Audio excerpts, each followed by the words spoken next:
to Human Relations Commission regular meeting of Thursday, February 9th, 2023. I'm Adriana Eberly and I'm the vice chair, and we're going to go ahead and start our meeting. Elena, can you please take roll call? Chair Smith. Vice Chair Eberly. Here. Commissioner Kraus. Here. Commissioner Navachoke. Here. Commissioner Savage. Here. We have a quorum. Thank you so much. Our first order of business is to adopt a resolution authorizing the use of teleconferencing for the Human Relations meeting. Thank you. It looks like Elena is already doing what I was going to ask her to do, but so this is, as we've been doing for close to a year now, this is a resolution authorizing the use of teleconferencing for Human Relations Commission.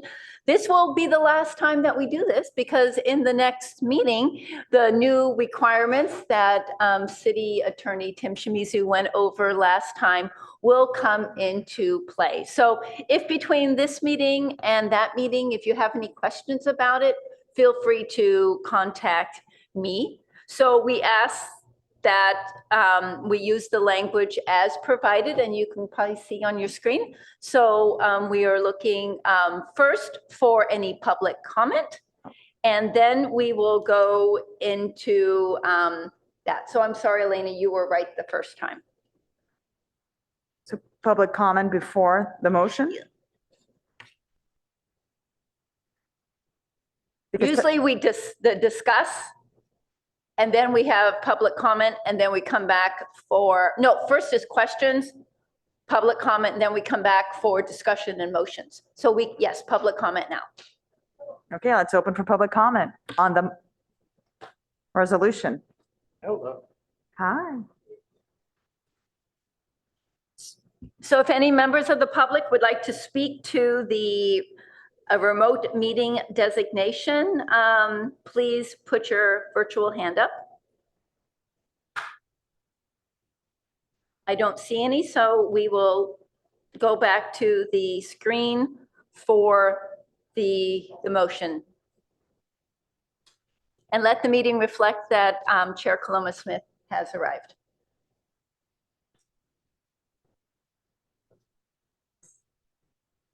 I'll go ahead and make the motion then. I'll make a motion to adopt a resolution authorizing the use of teleconferencing under Government Code Section 54953E for meetings of the Human Relations Commission and its committees due to the COVID-19 declared state of emergency. I second. Okay, Commissioner Savage has second. We're going to go ahead and vote. We'll start with Commissioner Kraus. Commissioner Navachoke. Aye. Commissioner Savage. Aye. And Chair Smith. And aye. Motion has passed. And I will turn it over to Chair Smith, who's now here. I apologize, everyone, for my tardiness. All right. At this time, we will move. We've gone through public comment. We've done that. Have we done agenda changes, additions, and deletions? We have not done public comment for oral communication public comment. Thank you. At this time, we will open up oral communications. This is open to any item that is not on the agenda for this evening. So if you'd like to speak to something that is not on the agenda, you may raise your hand now and I will give you permission to speak. I don't see any hands, Chair, so we will close the public comment time. Thank you so much. Yeah, okay. This time we are at agenda changes, addition, and deletions. Are there any that the commission would like to do? Yes. Commissioner Kraus. I would like. Commissioner Kraus, could you turn on your microphone, please? Red button. Okay, am I heard? Yes. I would like to dedicate this meeting in the honor of Melissa Batten Caswell, who passed away on Monday and who was buried today. We honor the work that Melissa has done all of her life in Palo Alto. I know that Minka and I both knew her well, and she was dedicated to the fight for education for everybody. So I thank you all, and perhaps we could have just a moment of silence in her honor. Thank you. Thank you. For general information, Melissa Batten Caswell served on the Palo Alto School Board. I would like to take a moment of silence because of this great public servant that we lost this week.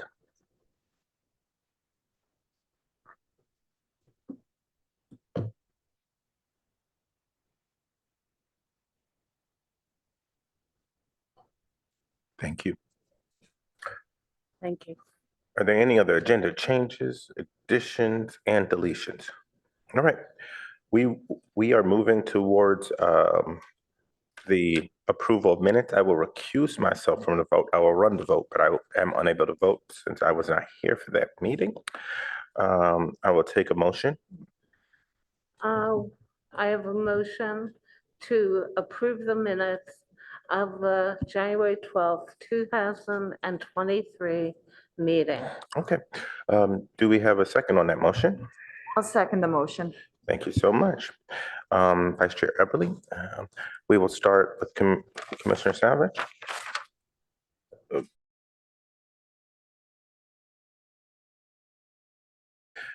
Commissioner Kraus, Aye. Commissioner Navachoko. I also was absent for that meeting. Okay. Vice Chair Eberly, Aye. we have a unanimous vote. Okay, thank you so much. At this time, we're going to get to business item number 3. I will turn this over to staff, please. Thank you. So we are at the point of your meeting where you will be electing a chair and a vice chair for the next year for the Human Relations Commission. I'd like to go over the process and then see if anybody has any questions. So the process is that anyone on the commission may make a nomination for either themselves or someone else. There is no need for that nomination to have a second. It is needed that there is the majority of those present are required for someone to win the nomination. So we will take the time to have nominations, and Elena will write the names down. And then we will do the following. We will allow those who nominated. Well, first, then we'll ask if the person wants to serve. Then we'll ask the person who nominated them if they want to say something. And then we'll ask, no, the person who nominated the person will speak, then the person who is nominated will speak, and then we'll go to the members of the public, and then we will do a vote. So we will do a vote by each person separately if there is more one. So we will do an oral vote. And then once the chair is elected, the chair takes over the running of the meeting, and we will do the same process for the vice chair. So often we have the current chair just take a moment to talk about the responsibilities if folks feel like they need and would like to hear that. And then we will open up the nomination. So Chair Smith? When do we do public comment? We do the public comment after we have all the names of the nomination. The people who nominated them can say something if they wish. Because at the beginning, you can just say, I want to nominate X. Then the person who's nominated says something. Then the public speaks. Then we come back for the vote. Thank you much. You're welcome. I'm supposed to say something, right? If you, just a few words about the responsibilities of the chair. I think the chair of the HRC is absolutely critical for the city of Palo Alto. We are those that are the canary in the mine. We are those that speak for those that do not have a voice. We are those that look for the issues in the communities that are marginalized. The work of the chair is intensive, but it is very fulfilling. So that's it. Okay, so I will now open the floor for nominations. So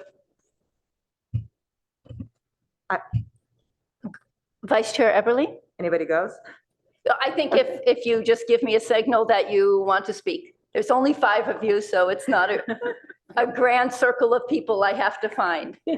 All right, well, I would like to nominate Chair Smith for another term. Thank you. Okay. Any additional nominations? Yeah, I would be honored to nominate Michelle Kraus as chair. Thank you. Any other nominations? I would like to nominate Vice Chair Eberly to be the vice chair again. The vice chair? Mhm. We'll do that after the chair Oh, okay, is, very good. yes. So any other nominations? Vice Chair Eberly, would you like to speak to your nomination? Yes.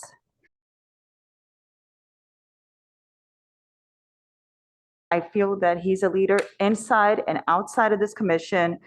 He's got his finger on the pulse of what's going on in this community.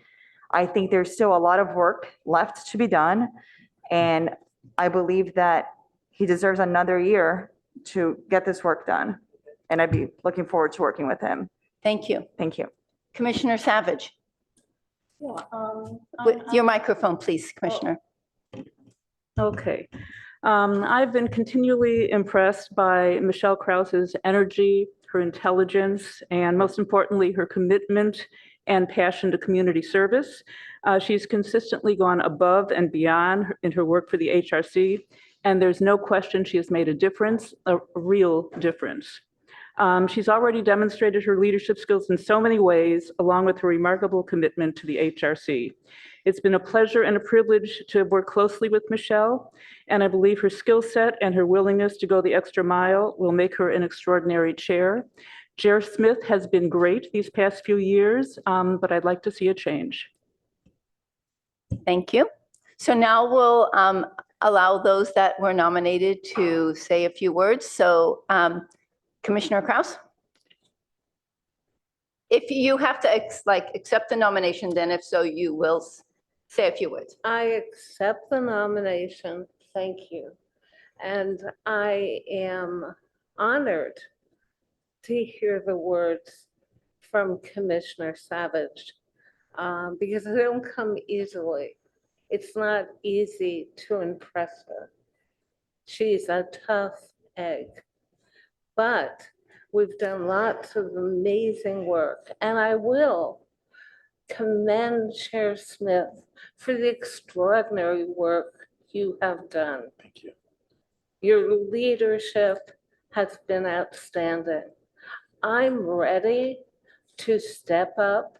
I have over 20 plus years, probably more, because I'm humble about my age, in which I've done community service, from standing in the streets of the LA riots with a broom and sweeping the streets. And when the traffic stopped moving, I went out to direct traffic. The police went by and they shook their heads like, this is not the right place for you to be at this moment. But that's the story of my life. I've always gone where few would go. And I've always fought for human rights and civil rights and social rights. I believe the HRC is the most pivotal of committees and commissions at this point. We have to speak for those that cannot speak. We have to be aware of what their lives are like. And we can never stop changing the agenda or adding to the agenda because we are the voice for the voiceless. Thank you. Thank you for your comments, Commissioner Kraus. I believe in this time where we continue to see the marginalizations of certain parts of our community, and where we continue to see that there needs to be significant work around race, ethnic, and community relations. The leadership I've shown in the last few years has spoken directly to that work. We're grateful for the opportunity in the past. And I will say this, that any commissioner on this commission can serve as chair. We have a amazingly well-trained, well-groomed, group of commissioners. But I believe I bring specific things as we deal with the NHPI agenda and other areas that we're working on. So thank you. Thank you. So now we will see if there's any comments from members of the public.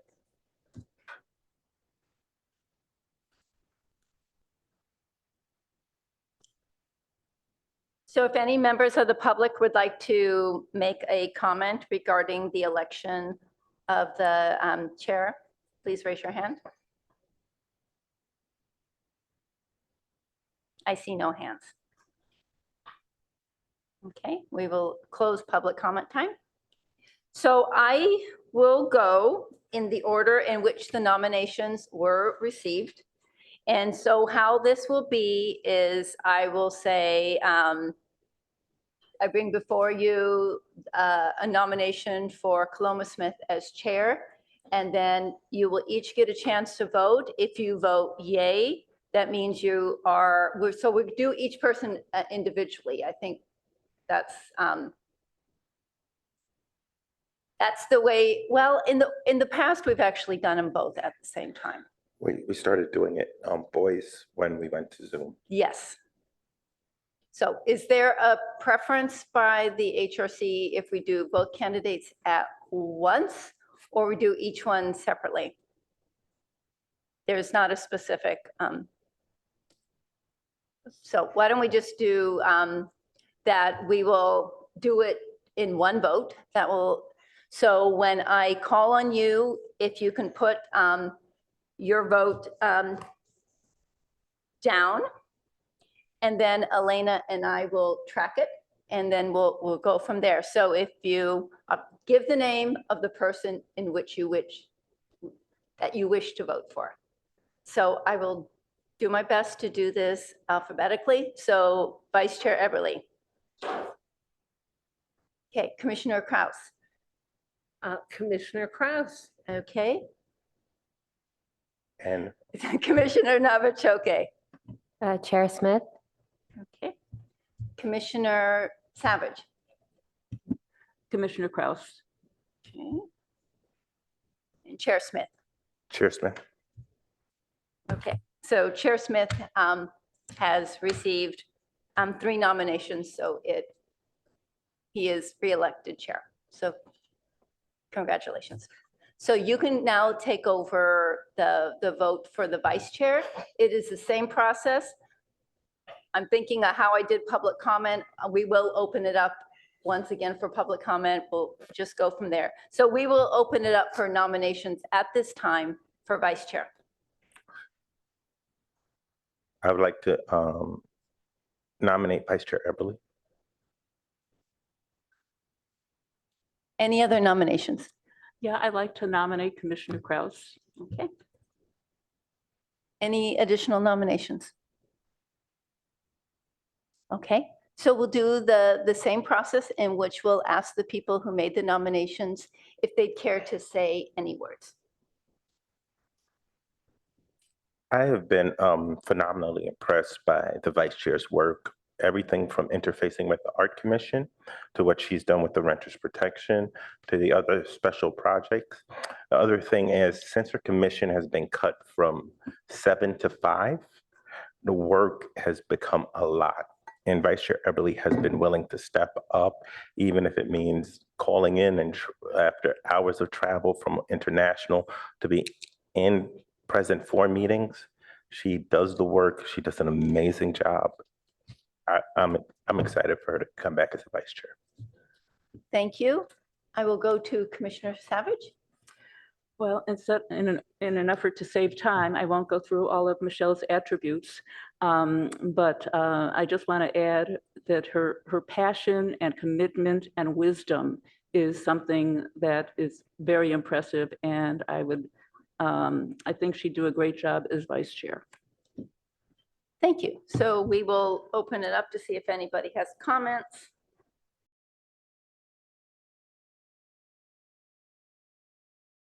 Not seeing any, we will close public comment. And this time I'm going to go from the alphabet the other way. So the process would be same. So you would either say Commissioner Kraus or Vice Chair Eberly, or well, Commissioner Eberly. So I will start at the back and I will say Chair Smith, Vice Chair Eberly. Commissioner Savage, Commissioner Kraus? Commissioner Navajoke. Vice Chair Eberly. Okay, Commissioner Kraus. Commissioner Kraus? Okay. So it is a 3-2 vote and, oh, I'm You sorry, go ahead for vote. Commissioner Everly. Okay, so we have a 3-2 vote. And so Commissioner Everly is the vice chair for another year. So thank you for your time. And thank you for all of you for saying those wonderful words and supporting your colleagues in this way. Right. Thank you so much, staff, for running an efficient election. I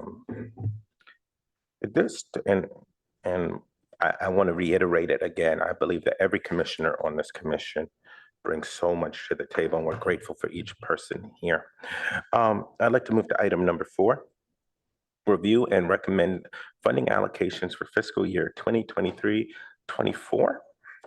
Community Development Block Grant and recommended council approval for draft fiscal year 2023 and 24 annual action plan.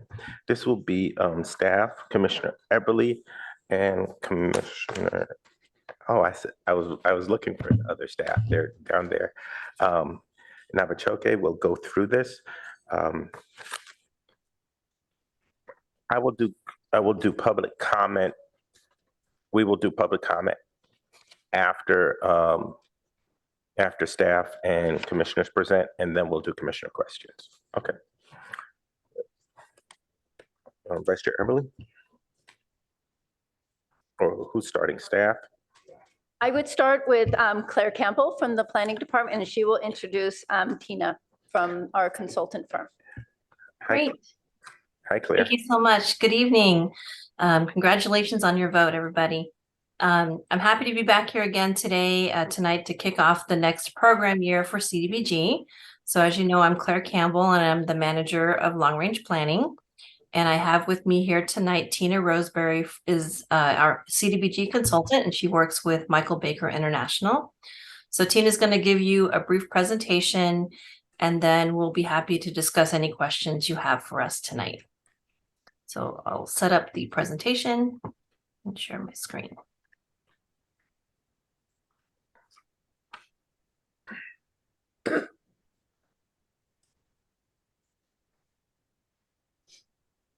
Okay.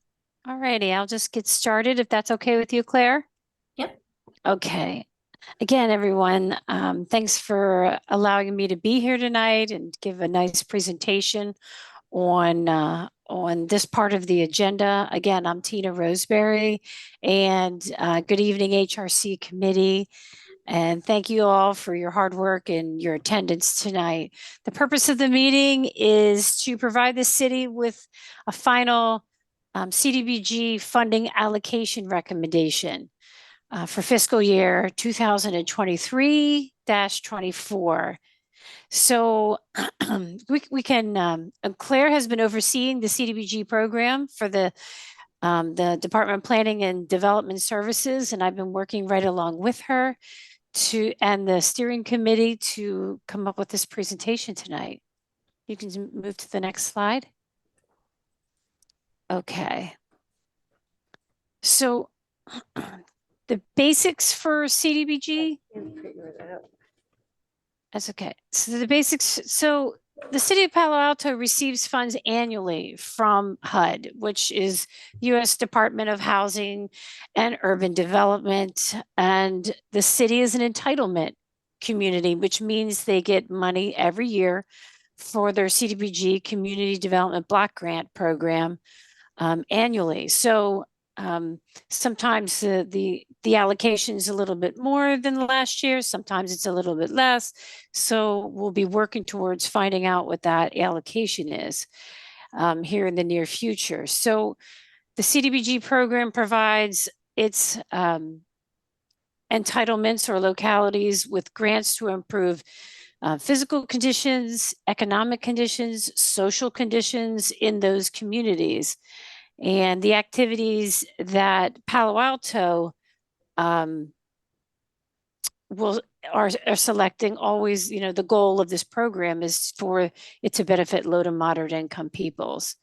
So all the current subrecipients, there's three, I should say, I should take a step back. There are three national objectives that have to be met. Every applicant has to meet, their project has to meet one of the three national objectives: to benefit low and moderate income persons, to aid and prevent like the elimination of slum and blight. And then number three, meeting if there's some kind of urgent need that possibly the city isn't able to fund. You can also fund projects that are really urgent, something that we must take care of right away. However, the projects this year all meet that first national objective, benefiting low to moderate income persons. So as part of the CDBG program, HUD requires the preparation of a 5-year plan. So that was done several years ago, 2020 to 2025. The plan was created for those 5 years. And during that plan, priority needs were developed, goal setting happened, and goals were identified in the plan. So every year, we take a tight look at all the applicants and applications and their activities to make sure that they're consistent with the priority needs and the goals. And that's a big part of, making sure that we're doing the right thing, we're funding the right activities. So the funding recommendations were made, we're looking at them from the staff, and then the HRC selection committee got together and also took a look at the activities and made recommendations for the fiscal year 23 and 24. And we'll be presenting, these activities here tonight. We can move to the next slide. So for the city of Palo Alto, there's 5 goals that were in that consolidated plan. Remember, that was done that covers the years 2020 to 2025. So here's those goals: affordable housing, homelessness, community service and public improvements. And that category encompasses quite a bit: fair housing and economic development. You can move to the next slide. So the CDBG funds, there's essentially like several different funding categories. The public service categories, and I want everyone to be reminded that whatever the allocation is, 15% of that is the cap for public services. So even though some of these social services do such wonderful work in the city, HUD still caps, that allocation at 15%. There's a 20% cap for planning administration, and then there's no cap limit on the remainder of the funds that can be spent down on economic development initiatives, public facility initiatives, as well as housing types of projects, or housing rehabs is one of them. So we are estimating for funding year 2023-24, somewhere in the ballpark of by program income, and then the estimated allocation that's coming into the city for 2023-24 is somewhere around 510,000. So as I said, this is an estimation. I need everyone to remember that, and that the allocation could be a little bit more than that this year, or could be a little less than that. We can move to the next. Okay. All right, so the agencies that have applied for public service funds, and as I said before, there is a 15% cap. Catholic Charities, and you can see, when you look at this table, if you go from left to right,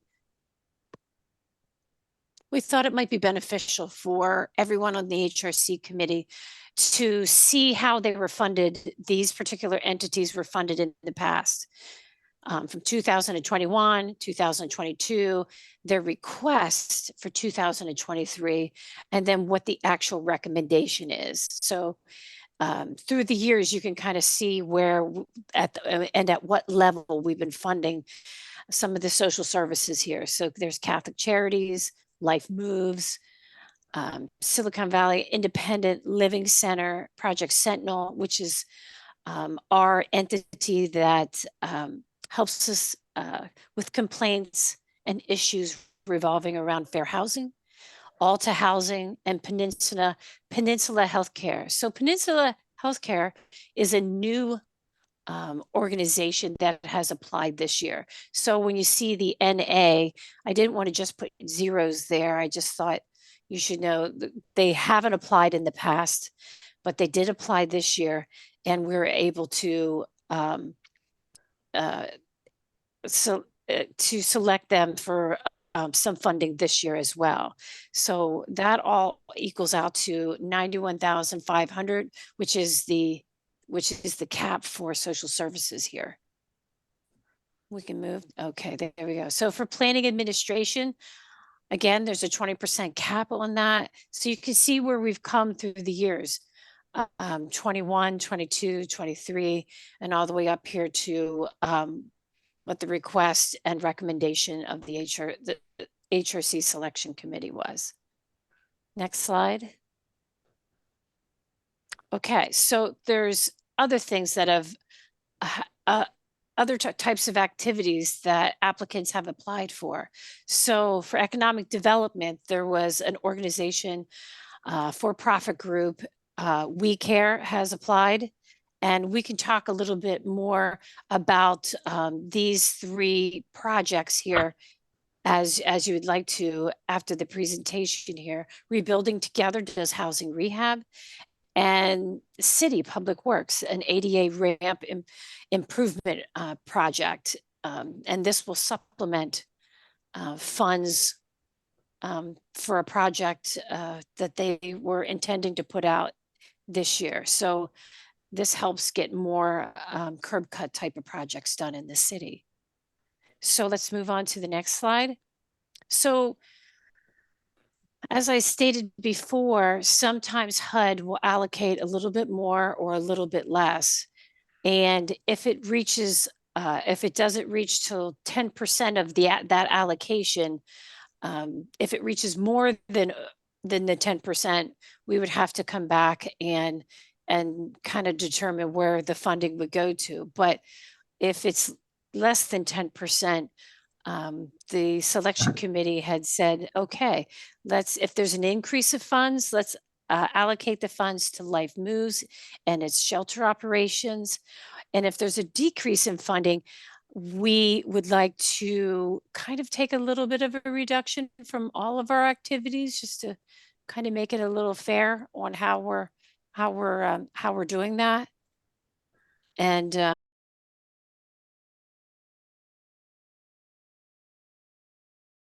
everyone would be able to get funded at the level that we're hoping that they would be. Next slide. So a timeline.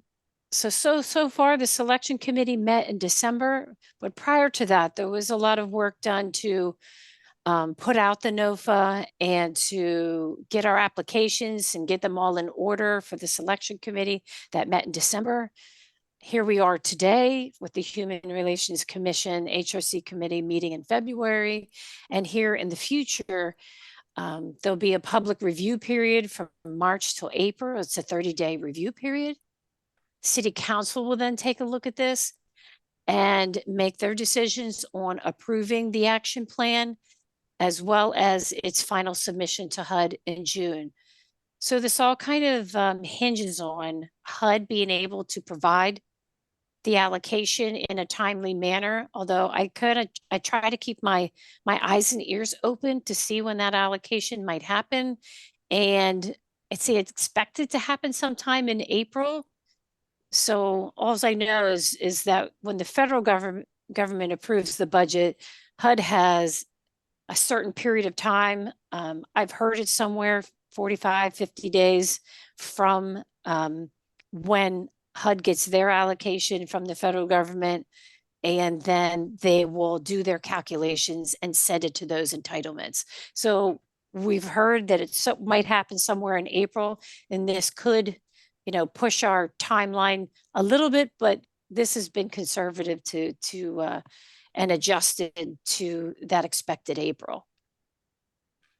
Next slide. So staff and the HRC, the Human Relations Selection Committee, made final recommendations to HRC as a whole, the whole commission, to take the following actions tonight: to provide funding recommendations for 23-24 Community Development Block Grant Entitlement Program. And number 2, provide direction on the funding contingency plan if the CDBG grant is less than or greater than staff has estimated. And number 3, recommends City Council approve the draft fiscal 23-24 annual action plan.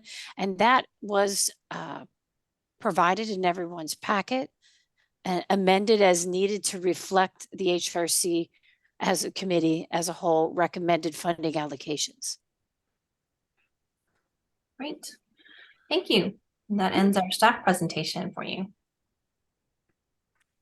All right. At this time, I want to open up for public comment. I know we have a whole line of people that want to talk, so.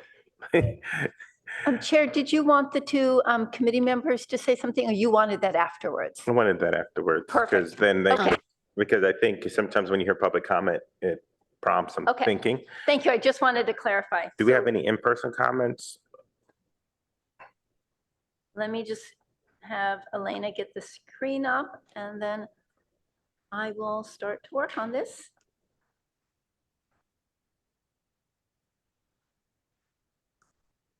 So if you are a member of the public and you would like to speak to the Human Relations Commission on this item, please raise your virtual hand. I will call on you and you will have 3 minutes to speak. So we'll give a little bit for folks to raise their virtual hand.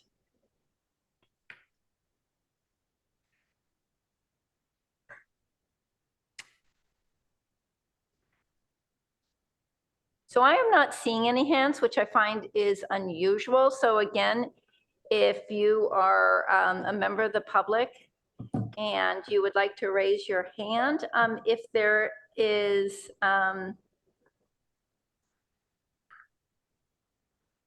just wondering.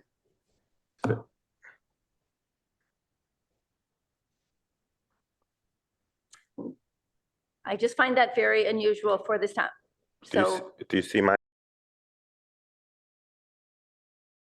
just wanted to check that. So Angie, I will call on you. Maybe you were just testing it to show that you wanted me to say it, but I will call on you. I just found that unusual, and I just didn't want to disenfranchise anybody by thinking that we didn't have any public speakers. So Angie, go ahead, please. You have 3 minutes. Did you want to speak to this item? I actually didn't need to speak to the item. I just wanted to see if it was working. I thought that might be the case, Angie, so I appreciate you Thank doing you. that. So I will lower your hand and I will, okay, so I will give it a third call if there's anybody that, from the public that wishes to speak to the CDBG recommendations.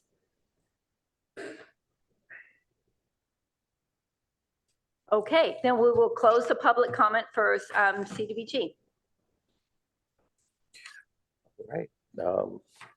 Commissioner Navachok. I wanted to say first, thank you to Commissioner Navachok because this is her first time doing CDBG.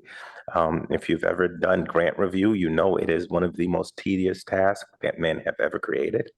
So thank you for all the work you do, and it's for good cause, though. Commissioners, do you have any comments before we open for discussion among ourselves? Thank you. I would just say that, as Chair Smith mentioned, Commissioner Navachoki and I did participate in this committee with the CDBG team, with Claire, and we try to be, as fair as possible. And again, as we know from our experience with grants, that these HUD caps are the biggest obstacle. So we try to be fair in our distributing the money, try to match it as much as we could. But again, there's a delta between the requested funding and what we were able to allocate in the public services, for the public services organizations. Everybody does meaningful, amazing work. And unfortunately, we're just not able to, meet all of their needs. We do what we can. So we're here for any questions that you might have. And Claire too, she's the expert. Thank you. Yes, Commissioner Krause? Or I'd love to understand. The microphone, so they can hear you online. Oh, I turned it off. There we go. Okay, thank you. I'd love to understand, forgive me. Wait. I will understand this I was better. actually- I'd love to talk to you about We Care. Okay, it's a for-profit organization. Why is this an extraordinary for-profit organization? Can you talk to us about what the factors that made this inclusive for CBG? So I'm glad, I'll start, but then I'll probably have Claire chime in or Tina, who have with more details. But we were also shocked, both Commissioner Navachoki and I, that was our first question when we were going through it. And apparently it's for economic development, and it's for for-profit organizations only. So the grant is for for-profit organizations that are creating jobs in the community. So We Care is training and creating jobs, and that's how they get the money from HUD. So HUD is trying to stimulate the economy, I guess, but maybe somebody can also, if they have any more information, but that's my recollection. Or Commissioner Navachoki, if you have something else. No, likewise, that was my understanding. We both had the same question, but I think I would allow Tina or Claire to speak because you guys had a more eloquent definition of why this fit under the specific category. And what kind of jobs Well, are they creating? well, let's give them a chance, and then we'll come back to the other questions. And then we will start round robin with questions. Claire? Thank you. I'm going to turn this over to Tina because we've just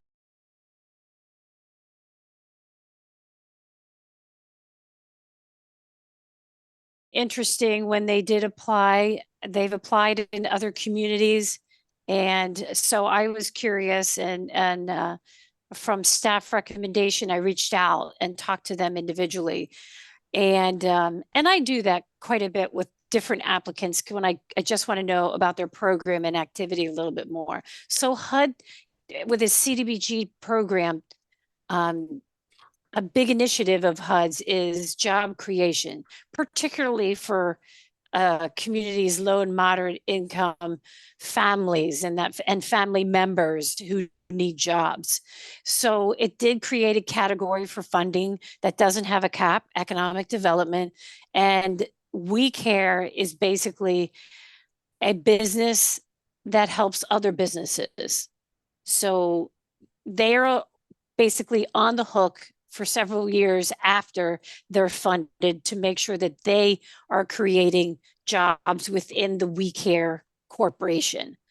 So, but what they do is this activity that they've applied for is, and you can go home tonight and Google We Care, and it is a platform. It's a company that created this platform where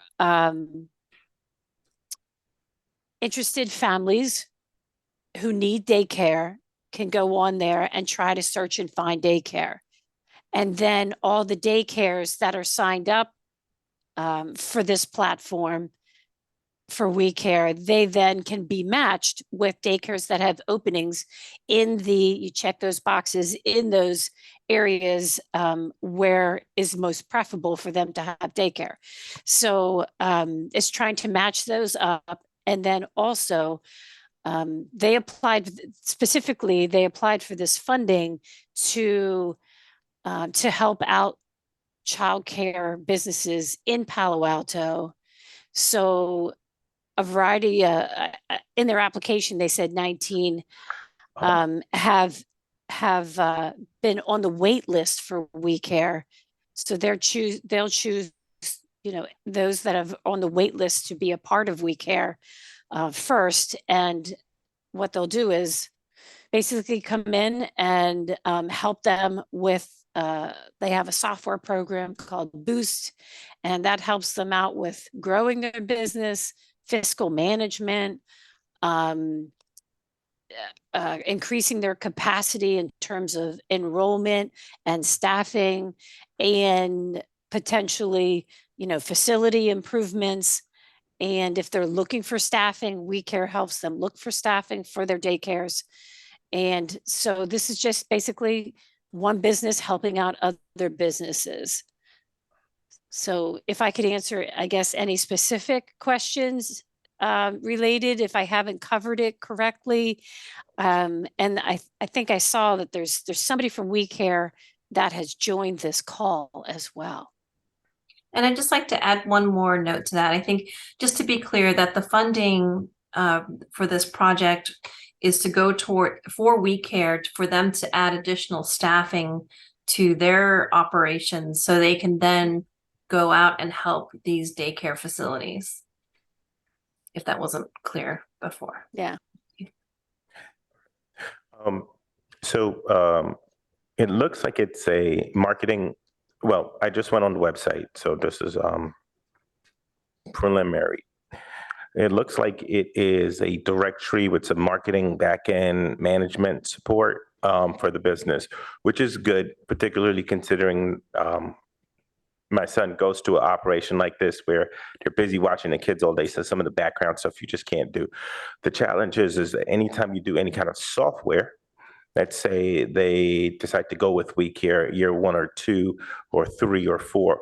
What is you said it's to build jobs. What is the long-term economic responsibility of a small business to fund this? Because I don't want us to start, one of the challenges I see with some programs is we start the support, but then after a while, the support stops and the business can no longer support the financial outlay.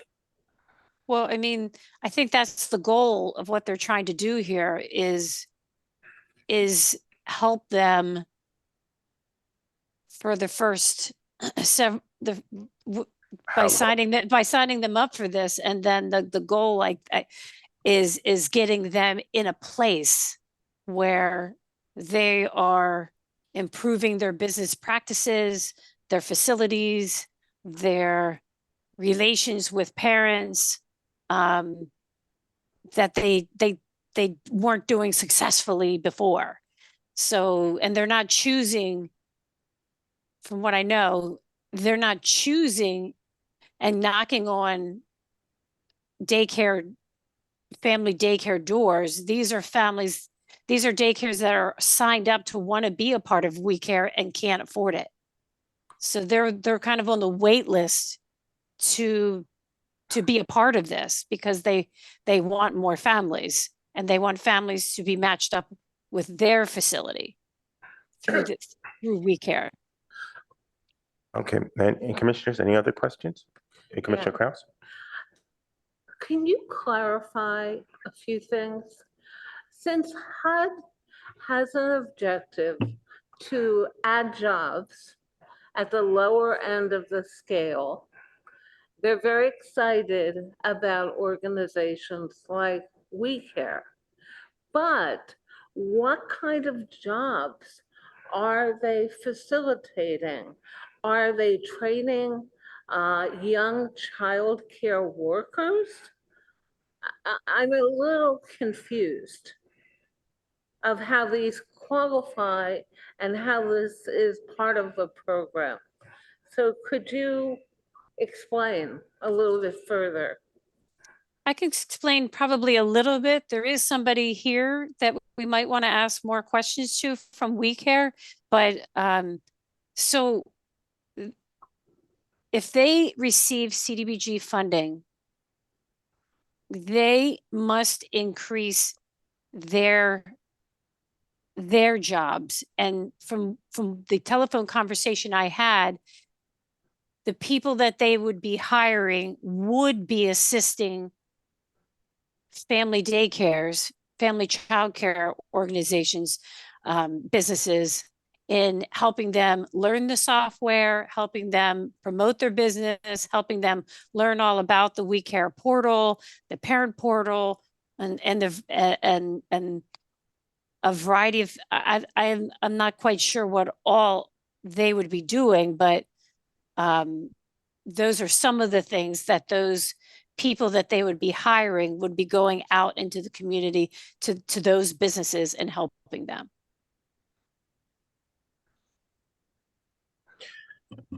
If I may, I think by reading from their application, they're hiring people to go into these basically home daycares and helping them onboard onto their system and, allow them to get onto the system where there is a wait list. Mhm. And the system helps them with paying the wages for the workers, collecting tuition, Okay, uh, so it's back end. curriculum, yes. And then that allows the daycare Yeah. to, to grow and then hire more people. I think that's what's going on here. Okay, let's do this.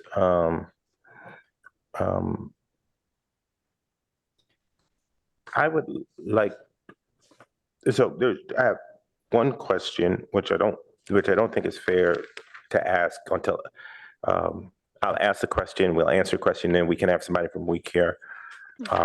If you can clear, or just let Minka know who that person is. Is it Jessa? Is that Jessa? Is that the person from We Care? That's the person I spoke with on the phone. Her first name is Jessa. Okay, she has her hand up, so we'll bring her in because I think we need to have that kind of conversation. All right. I noticed we have $139,000 that was allocated to Downtown Street Team in the 23-24 request, and there is not allocated ask for. There's zero. I know the organization does not qualify as a CBDO. Requested funding cannot be supported. I know somebody in public comment is going to say Downtown Street Teams has a lot of fans in Palo Alto. So for us to go a for-profit entity and not do them, I just need to know what the justification is there. So I can speak to one point for that. Because they're not a CBDO anymore, they What's don't. What's a which- CBDO for the layman? It is a community business development organization. Okay. And you need to have that classification in order for this particular group and their organization for them to get the kind of funding in the economic development category, because it's not capped. Because if you go back to what we were saying earlier, the CDBG public services is only capped at 91,000. So Downtown Streets actually submitted an application for $278,000. That was their request. And we've been able to fund them in many previous years because they did qualify as a CBDO, and we could give them much larger amounts of funds because there was no cap. But things have changed over the last about year and a half or so with Downtown Streets. And I can add a little bit more to this. The city of Palo Alto, when they lost their status, the city, through a council action, decided to fund their program for this current year that we're in today. So for 22-23, so they're getting funding directly from the city, and because they're not they don't qualify for such a large amount of funding for this program year that we're looking at today in the packet. The city is looking to try to work again with them and go back to city council to find some alternative approach to funding their program. Okay, so basically, the challenge is around their distinction in the nonprofit service provider realm. They don't qualify. In other words, they just don't qualify. They don't. Okay, all right.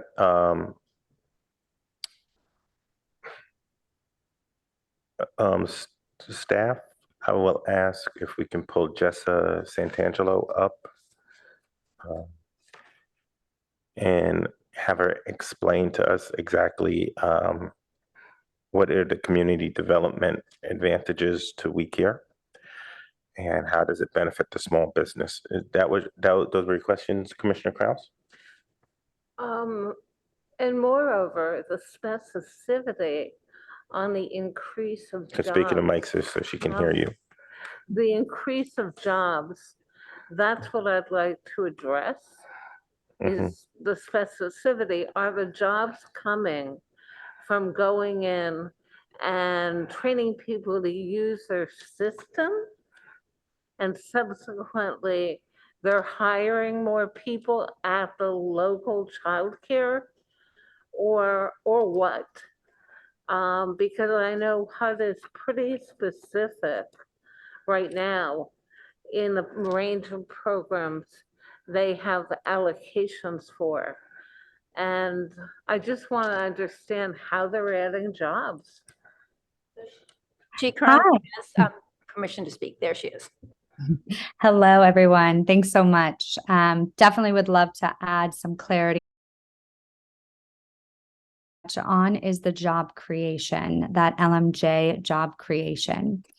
I'm going to explain it first from the provider's perspective, the child care provider, those 19 child care providers that are located in City Palo Alto. Most of these child care providers are themselves LMI individuals and struggling to earn a livable wage. In the state of Jessa, Yeah. The acronyms, we are not in the childcare space, so we don't know what LMI and LJM mean. So if you sorry, that's for CDBG, low to moderate income, and then low to moderate job. I apologize about that. I'll be careful with acronyms, though. I'm working on that. So in the state of California, an in-home daycare provider is licensed for either 8 or 14 normally. And when they're licensed for 8, even for a small daycare, I'll use that as the first example. They will have, let's say, up to 4 enrollments of children before that they would have to hire a staff or teacher assistant to help them to maintain safe licensing ratios.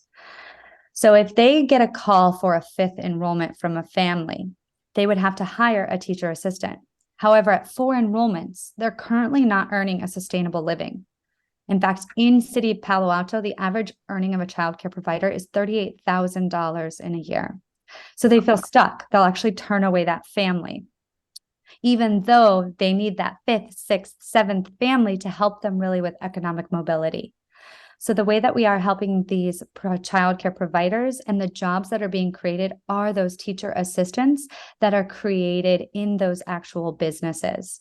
The way that we do this is not only do we help remove all the busy work from their life, as you all touched on and did a wonderful job of explaining the back end work, but we also to help pair them up with their enrollments so they all start at the same time. They can actually afford that teacher assistant or we help even bridge that cost. So let's say the fifth enrollment, we're covering the teacher assistant costs at a certain percentage. Then their sixth enrollment, maybe now they're taking on 50% of it, and we actually tier to help them. Once they're at full capacity at a small license of 8 children, then we help them to expand their license to 14 and create additional teacher staffing jobs as well. So that is the job creation component. Hopefully that answered that.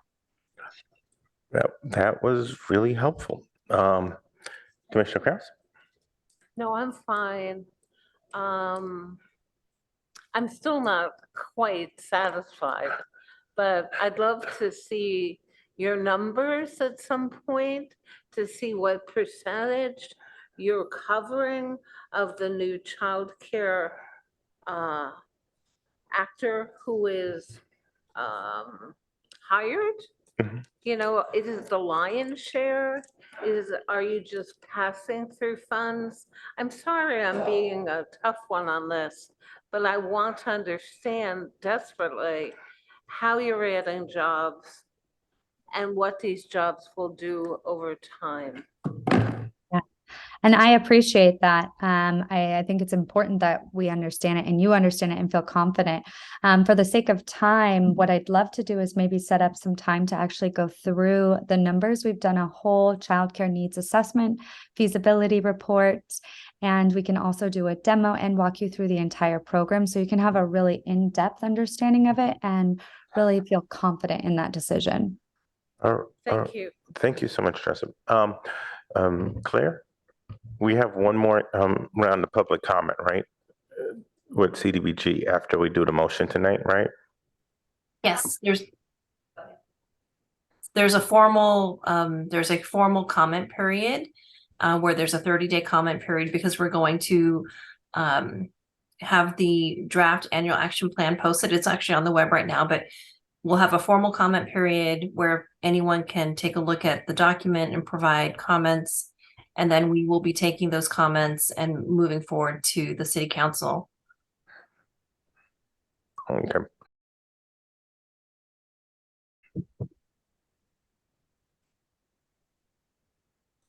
All right. All right. Then we have to take a vote tonight. All right. Do we have any other comments from commissioners? All right. I will, staff, I would like to ask our esteemed new council member. I feel really grateful to say that as for the first time in a city capacity. So our new council member, who is our liaison, Julie Lithgop-Haynes. Do you have anything to say, add, or just say to the commission? I know you have a busy schedule and some other travel things to do this evening, so we just wanted to get you on for a second. Well, thank you so much for the welcome. I am delighted to have been assigned as the council liaison to the HRC. This was my hope and my wish, and I was really delighted that Mayor Koo was able to match me with you. I ran for council because I believe in the things the HRC believes in. And I'm very excited to come up to speed, to learn about what you've got on your docket, what you're dealing with. I want to be helpful. I want to listen and learn and then serve alongside you. So I think I'm here right now just to thank you for all of your important, necessary, thoughtful work on behalf of the city and all of its residents, particularly its most vulnerable residents. Together, I know that we can do even more to ensure that our city is one where humans from all walks of life can really thrive. So I salute you, I appreciate you, and I'm really looking forward to working with you. And I'll turn it back over to you, Mr. Chairman. Thank you so much, council member. All right. I would like to advance a motion.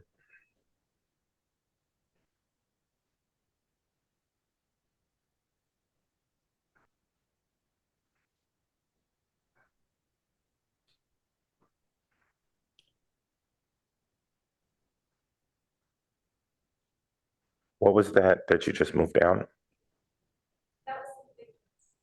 That was something I had copied from a last year's meeting. What just was to- that? in It case looked I- like, it actually looked right. That's the only reason I Okay. asked. Yeah, I was about to say, it was I all, will- I was I gonna say will- it was a lot of time. Move it back up. You could just move point one away.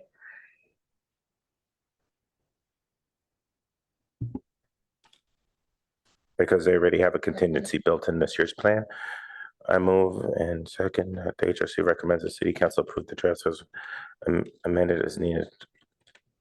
Can we please remove amended as needed to reflect the HRC recommended? We don't need to amend anything. Okay. That's my motion. I'll read it for everybody. Chair Smith has moved, and hopefully somebody seconds it, that the HRC recommends city council approve the draft fiscal 2023-24 annual plan. And is it attachment C, clear? Just want to make sure. Or is it attachment? Yes, that's correct. Attachment C. And then, Chair, could you also just clarify or put on the record that you're accepting the HRC selection committee's contingency plan for if we get less or more funding? That would be helpful. I assume that was part of attachment C. Where is it specifically in your document? Oh, it's in the staff recommendation on the staff report, in the beginning of the staff report. Okay, because I read it, I assumed it was just part of the thing. I saw it. I read it, 10%, and then over 10%, it comes back to us. Yes, and accepts HRC subcommittee's recommendation on contingency funding. Is that the correct language? On the contingency plan.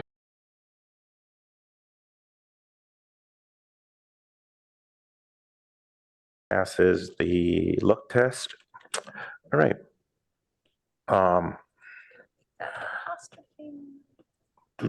Do we have a second?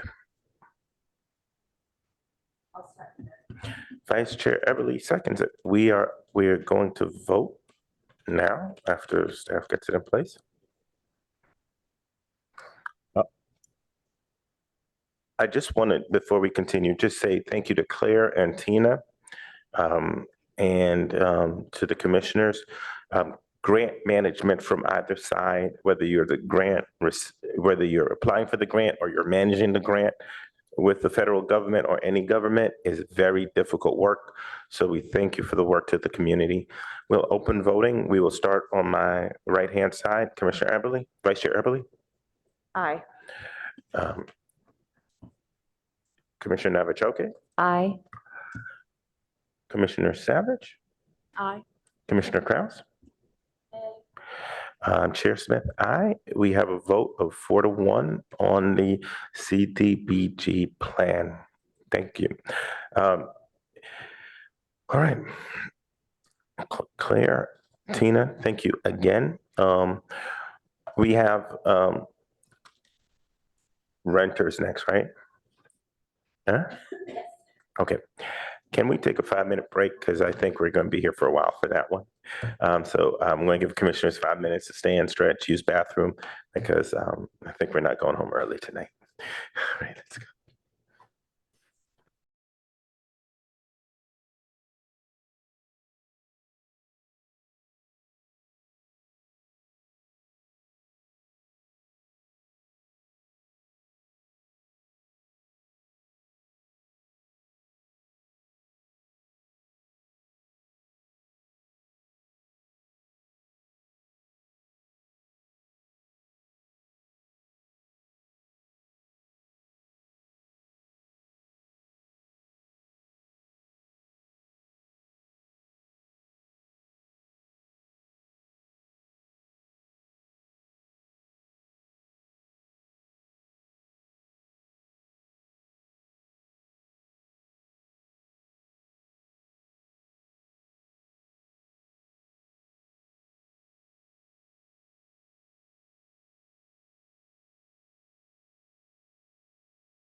We go. Okay, we are at point number 4.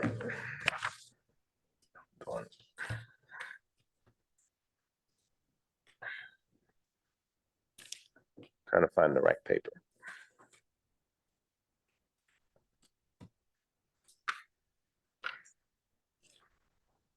I mixed the whole pack up. Okay.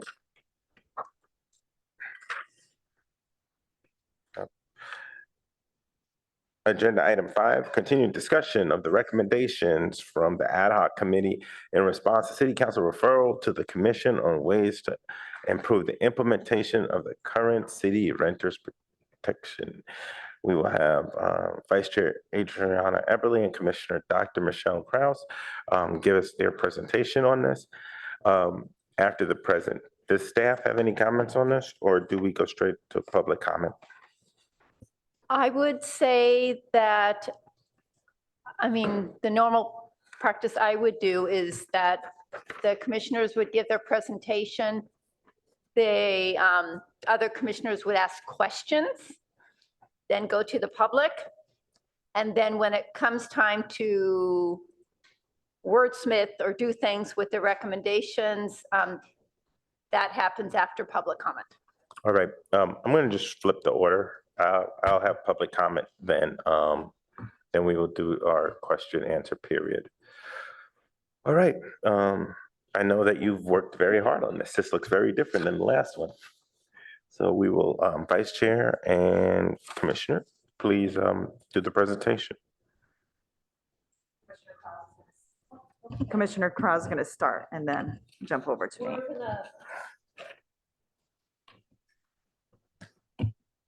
All right. Can you hear me now? Okay. We have picked up the gauntlet in responding to City Council. This is a discussion that's been ongoing since 2018, when there was a need for an emergency ordinance because of a mass eviction from a moderately priced property. We're taken into effect all of the work that has gone before, and particularly the colleagues' memo, which has been part of the hallmark of the work from 2018 forward, that was written by former council member Dubois and current Mayor Koo. We've done extensive research. We've read the Bigelow papers. We've gone through city statutes. And we come to you today with some clearly articulated recommendations. We really want to emphasize that we want council to move forward with more staffing and more funding, because this has been an issue. And when we're looking at surrounding cities, both myself and Commissioner Everly were absolutely amazed at the progress that other cities in the peninsula have made and the kinds of resources that have been dedicated. So,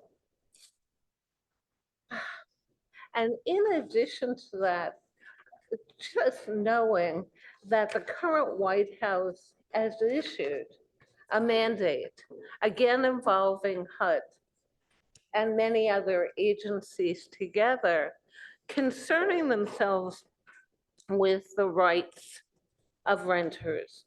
Because like Palo Alto, the amount of renters nationally is 1/3 of the US population. It is over 44 million people. And at this point in Palo Alto, it's growing, and it's growing steadily. And I predict another year or two will be over 50%. So we have to pay attention to the kinds of recommendations we're articulating in the following 6. Commissioner Kraus, did you want Elena to have it on the screen or do you want that I later? would like that the 6 and 8 recommendations on the screen Okay, thank you. so that people can see them. Uh, Commissioner Everly will take the first 4. I will chime in on the last 4.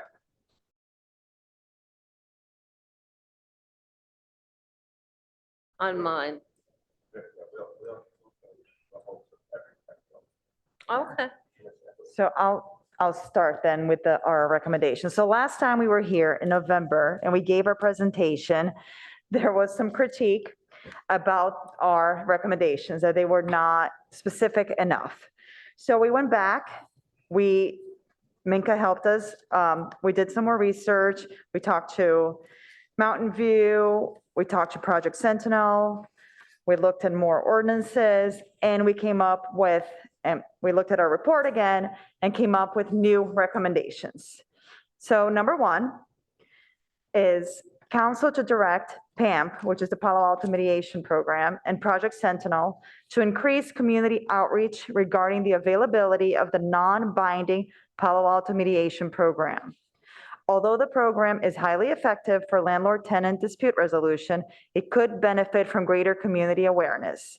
The HRC recommends that PAMP and Project Sentinel set up information sessions at the city libraries periodically, and that staff update local online communities, particularly on Nextdoor. Now, Mountain View has been doing this. They have nights at libraries where they don't just have housing, but they have maybe food vouchers, medical, lots of services come together and people know that they can go to the library and get help. So we believe that since it's been successful there, that we should maybe think about implementing it here. And one complaint that we continuously hear is that people just don't know it exists. I know that Project Sentinel does outreach, and I know that PAMP does outreach as well, but I think we need to do more and raise their voices in the community. Number 2, council to direct staff to explore ways to ensure that all rental leases issued to renters in the city of Palo Alto include the city's mandatory response clause. Now, we are in a period of flux because there's a landlord registry program going on right now, but there's a rental survey program that's coming up soon and is going to probably replace the landlord registry. So we decided to word number 2 this way because we know that there are changes coming. Number 3, council authorizes that the proposed rental survey program move aggressively forward with the necessary funding and staffing. This is something that's been in the works, and we believe that it needs to move more aggressively. It needs to move faster, and it needs to be in effect, as soon as possible. Number 4, council to direct staff to expand outreach and consider penalties for landlords who fail to register all their properties. These penalties can be affected by an amendment of the city's mandatory response clause ordinance or as part of the new rental survey program. Again, because we are in flux right now, we are giving them options, but we're trying to be specific enough so that city council knows that they have to do something about it. One of the complaints that we heard is that there's no punishment. If the landlord doesn't register, nothing happens to them. So we do believe that penalties need to exist in those cases. Now I'm going to pass it over to Commissioner Kraus for the last ones. Thank you. Thank you. And we really talked about and pondered the notion of penalties for non-compliance. And we chose to not move forward with that until the survey is formalized.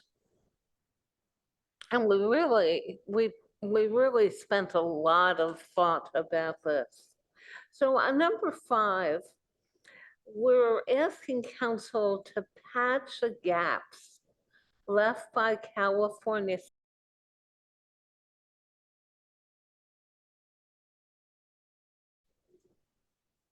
Number 1, to cover renters who have lived in their units less than 1 year. And 2, to include eviction protection to units that are single-family homes not owned by corporations. Number 6, we are asking council to specifically expand the city-wide relocation assistance to multi-unit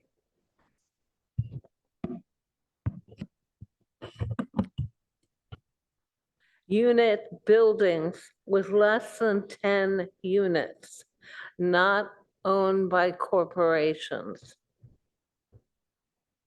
We've excluded duplexes where they are 1 unit is owned and occupied by the owner. So we're hoping to be able to reach across the breadth of buildings, regardless of size. So there are protections that have already been passed by the city cover these groups.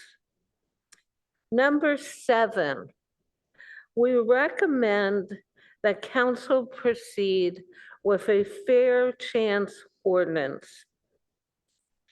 The HRC agrees with the planning PTC in limiting landlords' ability to inquire about an applicant's criminal history and development of a fair chance ordinance. At this point, we know that Berkeley and Oakland are considered best practice ordinances.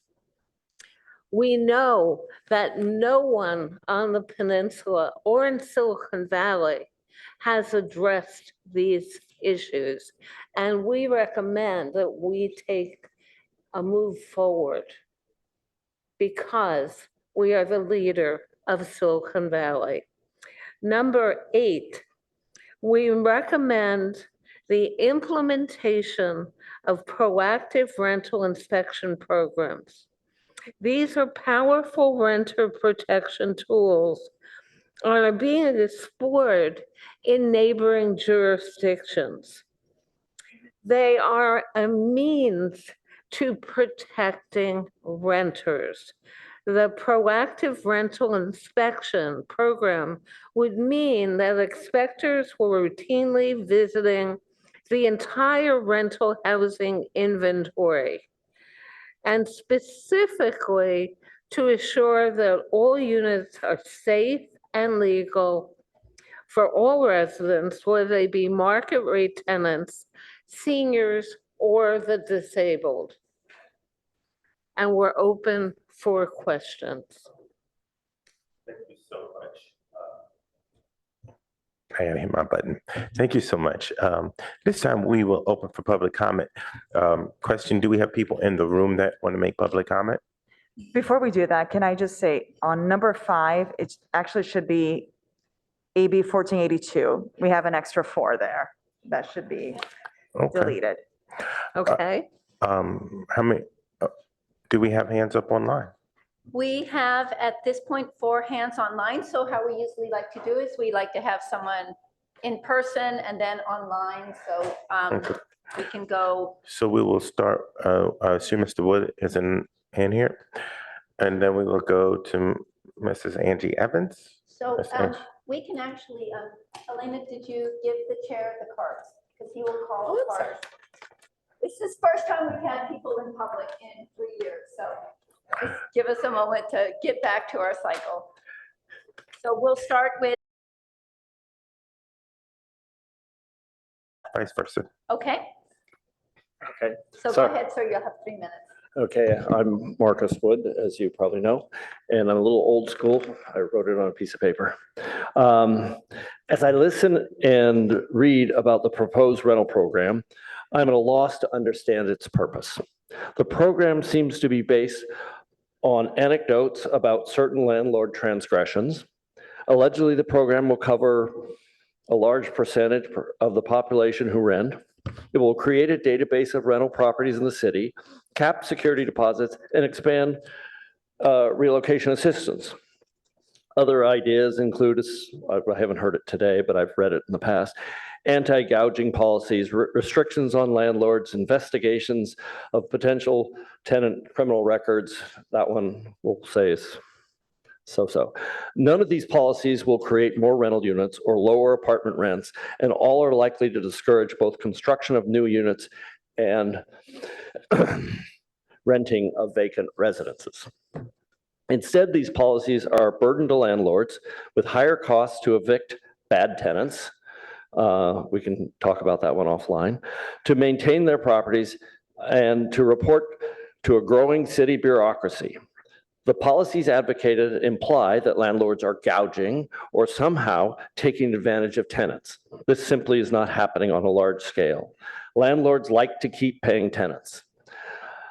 Large security deposits, huge rent increases, or not maintaining the property are not a recipe for landlord success.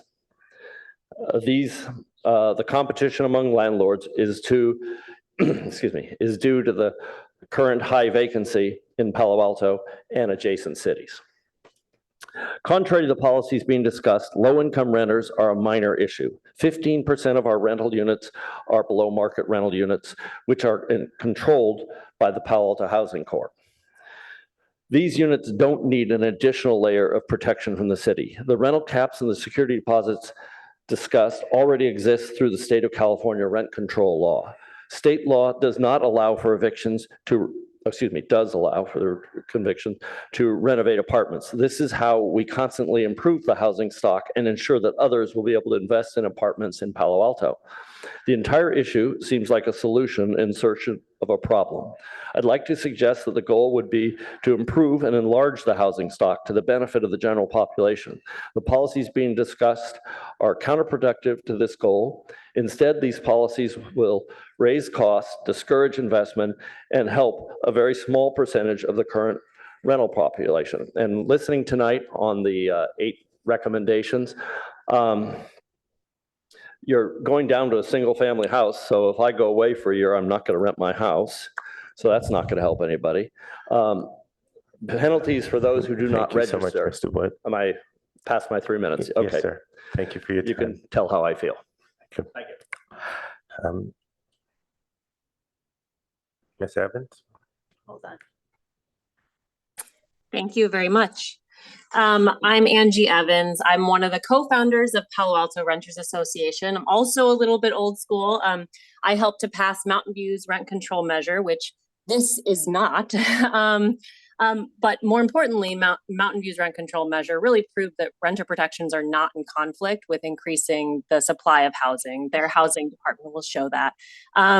So I want to say thank you for continuing to move these critical policies forward in order to improve the lives of renters in Palo Alto. I also want to speak to the role we play at the Renters Association in supporting tenants in Palo Alto and our appreciation of CAMP and Project Sentinel. We don't actually have a partnership with them. We know that they provide an important service though. They cannot, however, provide legal or policy advice in most tenant situations. They're really meant to provide what Palo Alto's policies allow for, which is mandatory non-binding mediation.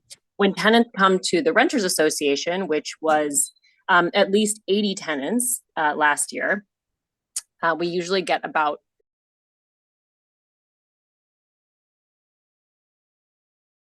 potential illegal eviction cases. We help ensure that they're within their legal rights to push back. And then when we see that a tenant and landlord would benefit from talking through mediation, we refer them to the Palo Alto mediation program. So we're really happy and appreciative that they are just a critical part of the fabric of Palo Alto's renter support system.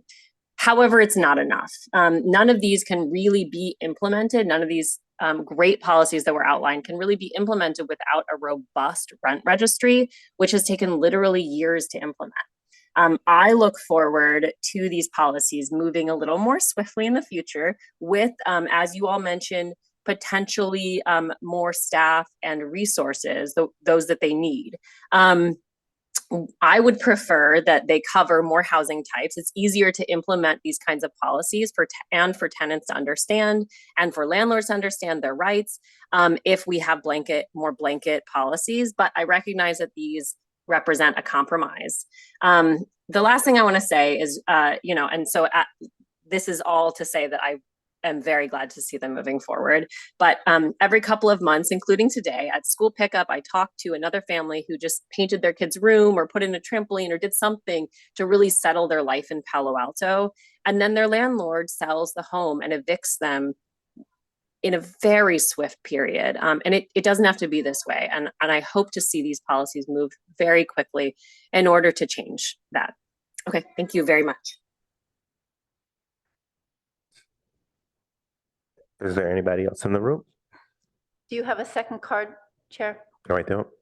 Okay, so then we will go on to number Anil Barber. Anil Barber.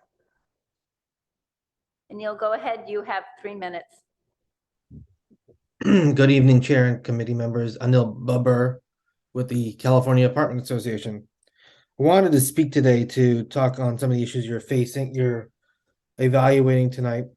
I want to start with applauding the city for increasing their efforts to increase the awareness of non-binding mediation. Providing a space for communication is important for resolving disputes. And however, the remainder of the proposals you are looking at, as was mentioned earlier, are bureaucratic solutions looking for a problem. The rent registry to start is an expensive endeavor to develop and maintain, expensive to ensure compliance, and its long-term goal of seeking data on rents in the city can already be achieved freely or at very little cost through existing data sources, whether it be the U.S. Census, CoStar, etc. You don't need a rent registry to get the data on the city's rent levels. Expansion of 1482. 1482 was accomplished through a compromise that took many, many months to achieve. It is the right solution. It was well vetted, and it doesn't need to be relitigated by opening it up. 1482 is a statewide standard, and we should applaud that. It brought all sides of the table. It was supported by the tenants groups, and we should maintain 1482 as the law of the land and not go beyond it. Relocation expansion. You're trying to expand relocation requirements for mom and pop owners. These are people that have been battered through the pandemic crisis. They have debts owed by tenants in the thousands, if not hundreds of thousands. And we're asking them to pay even more money to relocate tenants. This is, again, not a necessity. This is undue burden on small mom and pop owners. And I think that this whole suite of policies you're proposing need to be reevaluated in light of the impacts you're going to have, not just on tenants, but on the owners as well. Property owners have been as badly affected by the pandemic as anyone else in terms of rental housing. And we need to take a moment and understand how all sides are being impacted by these policies. Thank you. Thank you, Anil. The next person to speak is Matthew Reed. Matthew, go ahead, please. You have 3 minutes. Thank you so much. Good evening, commissioners. I really want to thank the commission for your engagement on this. My name is Matthew Reed. I'm the Director of Policy at Silicon Valley at Home. It was a robust discussion. I believe it was in November, and I'm glad to see the continued discussion this evening. I think the recommendations are thoughtful and valuable and are in support of them. We had the honor of working in partnership with city staff and with Ms. Bigelow through the Partnership for the Bay's Future and in putting together some of these proposals. Really excited to see the way that they moved through the city process, got to council, and appreciate this body's effort to keep them moving. I'd just like to share how important the work has been because the Palo Alto process we've shared, others have shared with cities throughout the county and the region, as they've looked at solutions to include in their housing elements. And it's been highly influential that Palo Alto has been taking these steps, and we appreciate their ongoing support. I want to draw attention to the recommendation number 3 regarding moving forward in a timely way with the rent registry. I believe this is coming back to Policy and Services Committee. I think it's next week. And they had a lot to cover the last time, and they have some new folks on the committee, and it would be helpful, I think, for them to get a little more direction from this body. So I would ask if you would be willing to refine your recommendation to address one piece of detail. And that is to ensure that eviction notices, known as unlawful detainers, which are filed with the court, are included in the information reported in the rent registry. This is standard practice for peer cities with rental registries. It's a critical piece of information. It's simple to include, and it will ensure that the rent registry collects information that is reasonably collected and that is really valuable for the city to assess what is happening to renters in Palo Alto. Just for context, most evictions are related to back rent. This isn't about bad landlords. It's about understanding what's happening to people. But most are invisible. The landlord says you need to pay or move. Most move. That's the real experience. A small number of these households receive unlawful detainer notices, which is an eviction notice. They haven't paid, they haven't moved, the landlord files with the court.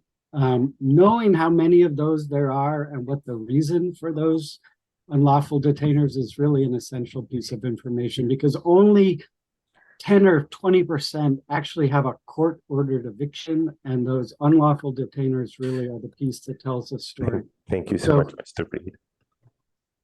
Thank you, Matthew. The next speaker is Kat Snyder. Kat, you have 3 minutes. Go ahead, please. Hi, I actually have a question for later, probably, about the renter protection. Since the climate work plan item, we're going to be interviewing renters to see how they're affected by climate change. And so since y'all are now experts on renter protections, we'd love to get your input on some of these issues, what's on the books, what might be on the books soon. So I'm going to bring up like one common issue that's seen across the nation, and it may or may not apply to Palo Alto. But in terms of climate change, there's things like there's these split incentives between property owners and tenants. So owners often have to pay for improvements like tightening the building envelope, weatherization, getting more energy efficient appliances, or switching from gas to electric. But the tenants are the ones that have to pay for the utilities, so they're oftentimes the ones who would be receiving the benefit. So why would the owner want to have to pay something that they're not receiving the benefit for? And so oftentimes the property owners, they defer maintenance for a really long time. And if they do actually make improvements, they oftentimes evict people afterwards so that they can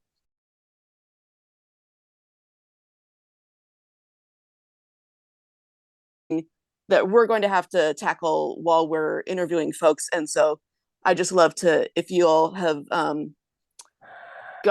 figured out anything during your research on this issue, I'd love to hear about it. Thanks. Thank you so much, Kat. Oh, I'm sorry, Chair. We are at Miana Young. We have 2 more speakers. Mina Young, you have 3 minutes. Go ahead, and I'm sorry if I mispronounced your name. Hi, this is Maina Young. I'm a single family homeowner, and I have a son who works in the Silicon Valley who is renting. And I'm worried that with these regulations, it will get more difficult for my son to find a rental place, because the owners mostly are single family houses in Palo Alto.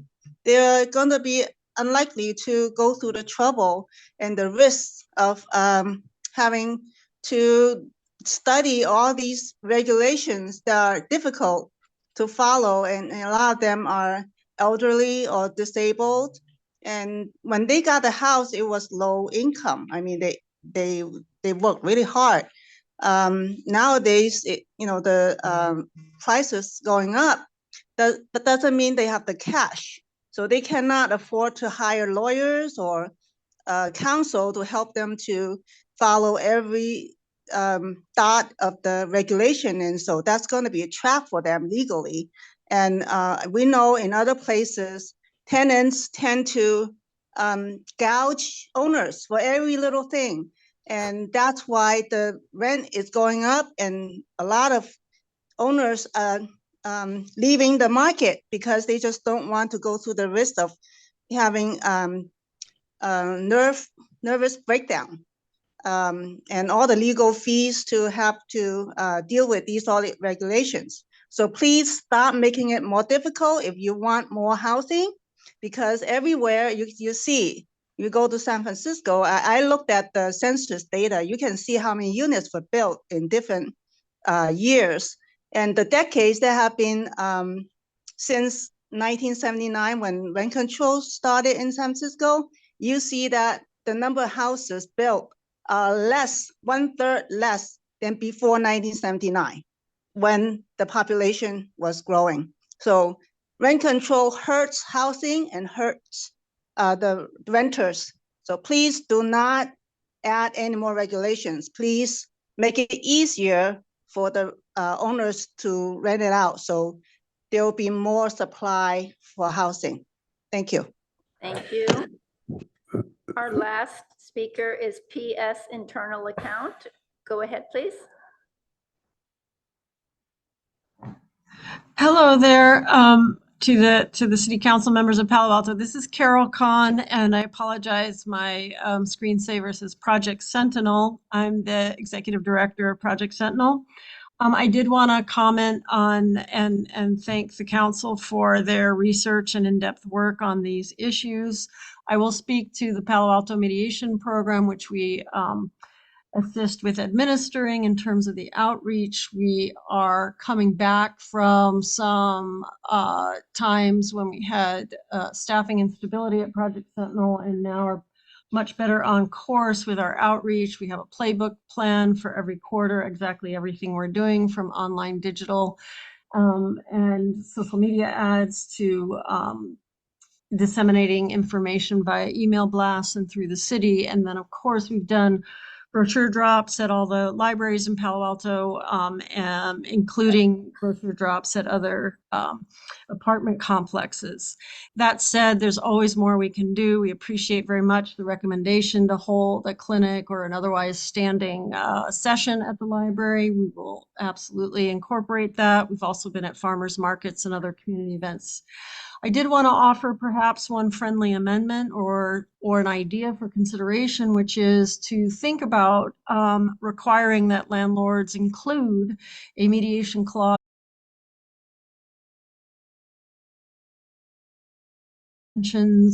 by having this be a first step, if you will, in looking to remedy any kinds of disputes or conflicts through, again, talented mediators who help parties better understand their situation and come to resolution. So I offer that up as another vehicle by which it could become much, much better known, much, much quicker to both renters and landlords, housing providers alike, that mediation is absolutely a bona fide step in preserving the housing and preserving a paying tenant for a housing provider. Thank you.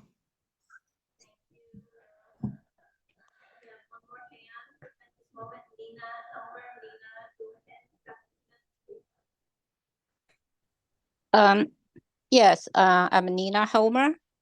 I don't have a rental house in Palo Alto, but I'm interested in that topic. Growing up in the communist controlled place in China, they use people's name to do bad things, government. So, actually the people really get taken care of in the capitalist country, such like United States. So I hope city of the Palo Alto will not turn our city to the Communist Party run the country. So that's all I want to say. Thank you. Thank you, Nina. I want to thank everybody for their passionate responses. Commissioners, we are going to start with round robin questions. We had Commissioner Eberly and Commissioner Kraus working on it. So we will start with Commissioner Navachoke, then we will go to Commissioner Savage, then myself, and we can see where we end up there, if we are at a motion or we need to have some more discussion. And each commissioner gets 5 minutes, please. Okay, thank you very much for everyone's comments and for your presentation as well and your in-depth research to this topic. At this moment, I think that we need more discussion instead of a motion. And I don't have a particular question, but I kind of want to start the discussion and just hear what everyone else has to say. And then I might be inspired to come up with something, but I don't have a question at the moment. Thank you. Commissioner Savage. Yeah, well, this is a very specific and a tremendous amount of work went into this, I can see. And its purpose is for the protection of renters and landlords. I get it. But I do understand some of the concerns of the speakers. You know, it's additional red tape. And I have a few questions about how these will be implemented. In number 4, where you're talking about consider penalties for landlords who fail to register. I don't know how you would find those who fail to register. I think that's an insurmountable task. And number 8, where you'll have inspectors for the rental program. And I think I had brought this up at an earlier meeting. What kind of qualifications are you looking for in these inspectors? And isn't it just their opinion if something isn't safe or doesn't look right?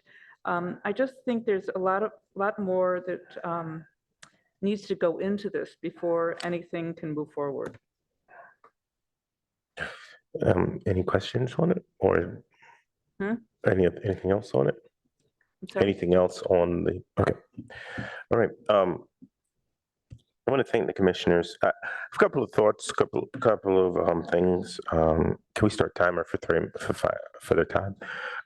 The first is, why is staff required to, and point number 1, why is staff required to update local online communities? I believe that PAMP and Project Sentinel are contracted to the city to do the job. So I think staff can pair with them.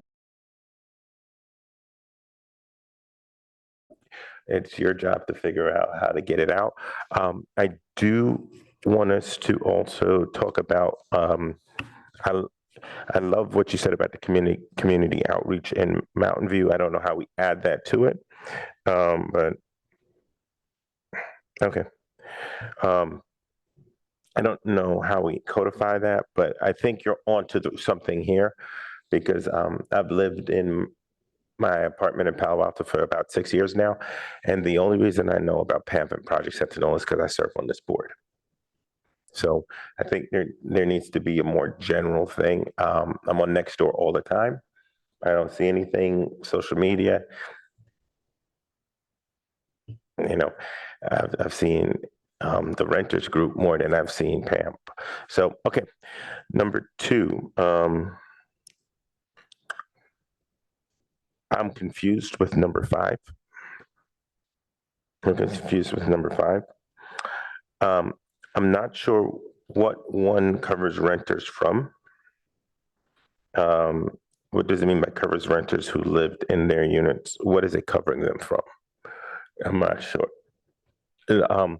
So when I read the language, it says California State Law AB 1482. It says 1 covers renters who have lived in their units less than 1 year. I don't know what that is. I mean, you're very clear on some of the other ones, and I don't know, include eviction protections to units that are single family homes not owned. What eviction? like from, I haven't done the study, so I don't know what those are.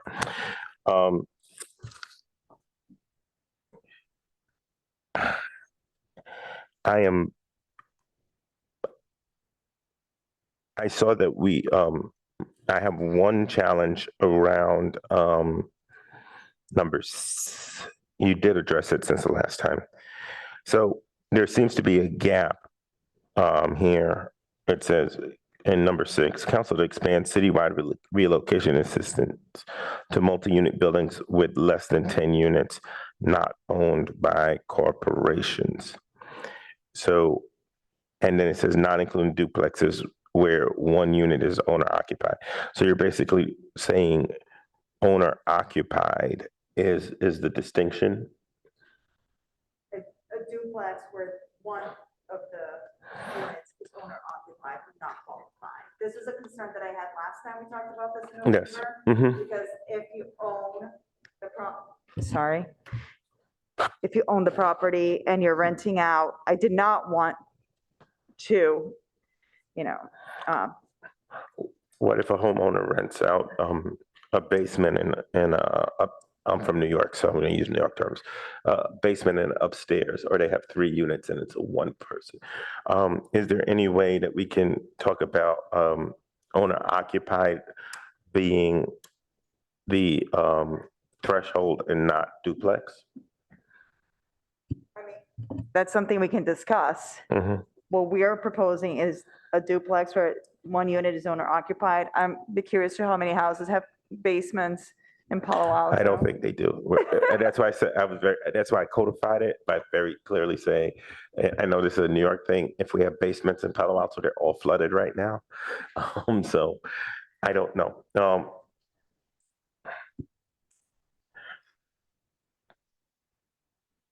Let me see, is there anything else that I missed?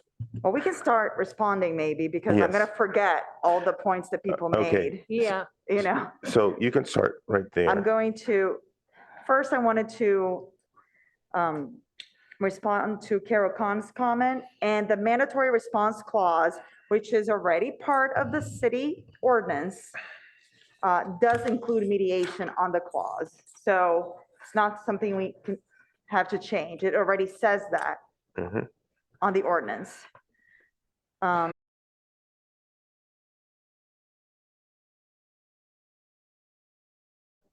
its website, a location where renters can go and see if their landlord is registered or not. And if they are not, then they can submit something to the city saying that they're not registered. And then the city can investigate it. That's just one idea that I came up with right now. So we need a place where they can check and then be able to say that they're not. Can I say one thing? We are not we don't have to figure out the actual process. We just have to make the recommendation. Staff figures out process. So one of the straw men I want to take care of tonight is saying like, I'm not an administrator for a city, so I'm not going to figure out every nook and cranny. I'm going to make the recommendation. Council will tell staff to go figure it out. So I just wanted to say that. Okay. On number 1, I think when we said staff, we meant Project Sentinel and Palo Alto Mediation Program. Well, it's really Project Sentinel. They have the staff. Palo Alto Mediation Program is volunteers. Number 5. Can I say, I'm sorry, respond yes, to go that? ahead. So can we state that clearly? Yes. Because Yeah. in city language, when we say staff, it always, anytime we say staff, if council gets it, they're going to default to think it's city staff. Yes, of course, we're gonna, we Mhm. can edit these recommendations after everybody's input. Okay. Yeah, I think for that one, it would be council to direct staff to be in communication with Project Sentinel, because the council does not have direct authority over the contractors. They would ask the contract manager to do so. Right. And just another thing for these, because I think, it sounds like Carol loves the idea. Just a reminder to the commission that you make policy recommendations, but the operational, how it's played out falls to the city staff. So if in this recommendation, if you want to put your values or parameters bound there, in order that a greater number of people, or in order that a certain demographic learns about it, like a language or area of the city. And we will know because of this discussion that you have this really interesting idea of doing it for the library, but that shouldn't be in the recommendation because that's more operational. But you put the values behind, like the parameters of what you'd like to see and the expectations, and then it'll be staff's job to make it operational. But it's very helpful to know what your expectations are and your ideas are, because you know you have thought of things that other people may not have thought of. Now, and I also wanted to just address the AB 1482 questions. So remember, this is a council referral, and AB 1482 allows for statewide tenant protections, including limits on rent increase, protections from evictions without cause, and relocation fees for no-fault evictions. But it does not apply to people who have been renting less than 1 year. Okay, or for single-family homes not owned by a corporation. And they asked us to decide whether we should, expand it or not. And we think that these are fair. Remember, these are no-fault evictions. Yes. Not because people stopped paying rent or because people are trashing the house. So this is a limited. You're saying landlords have recourses. This is not a blanket thing. Landlord have recourses if somebody trashes their property or doesn't pay their Right. rent. Yes, that's a Okay. nicer way to put it. Yes. We still live in America. Okay. And Ms. Krause, would you like to, Commissioner Krause, I'm sorry, to comment on It's Dr. anything Krause. else Let's get and it on right. 8? It's Dr. Krause. Just the specificity on number 5 encompasses what we were given and what is covered by 1482, and then the carve-outs. These are the 2 carve-outs that we thought the council should pay attention to. So this is my, I still have one significant challenge, and you guys have to help me with this one. Number 6, the math is hard. I remember the math, right? It's like if a person rents for 3,000, the landlord has to give like 7 or some number along that line. Is that right? I'm sorry. I'm say- not. For the relocation assistance. It was like if Oh. I rent a unit for like 3,000, the landlord has to give 7 or 8 or some number, right? We are not touching the relocation. That sits in Palo Alto law. At this point, it was passed way back But in 2019. I'm just asking the question of, because who's funding the relocation? If The there's- landlord, right? The landlord, if there's no cause for the eviction, that's very critical. So, okay. Like this is my one hesitation, right? And I've always had a challenge with the relocate. I know the concept behind it, and I think all of these are really good. I just think if we ask landlords to accept less on the front end, right? We say, we live in a city. You say, okay, I am a big proponent of having less of a security deposit because traditional first and last plus first month rent on a $3,000 unit is $9,000, right? We said that's a hard lift for anybody to move into an apartment. You know, it automatically excludes people. So having something upfront that says, hey, we need to cap what it costs to get in. But then on the back end, we say, okay, now pay them to move out, but we didn't give the landlord the resourcing in the beginning. You understand what I'm saying on parity? According to the charts that we have from the Bigelow studies, we're not dealing with limitations on security deposits.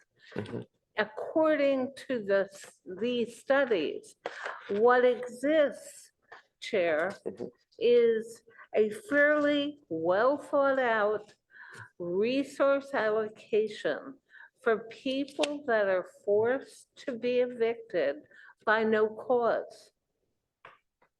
And it's based on the medians of earnings in the county. It was a very Earning of who? Earning of renters or landlords?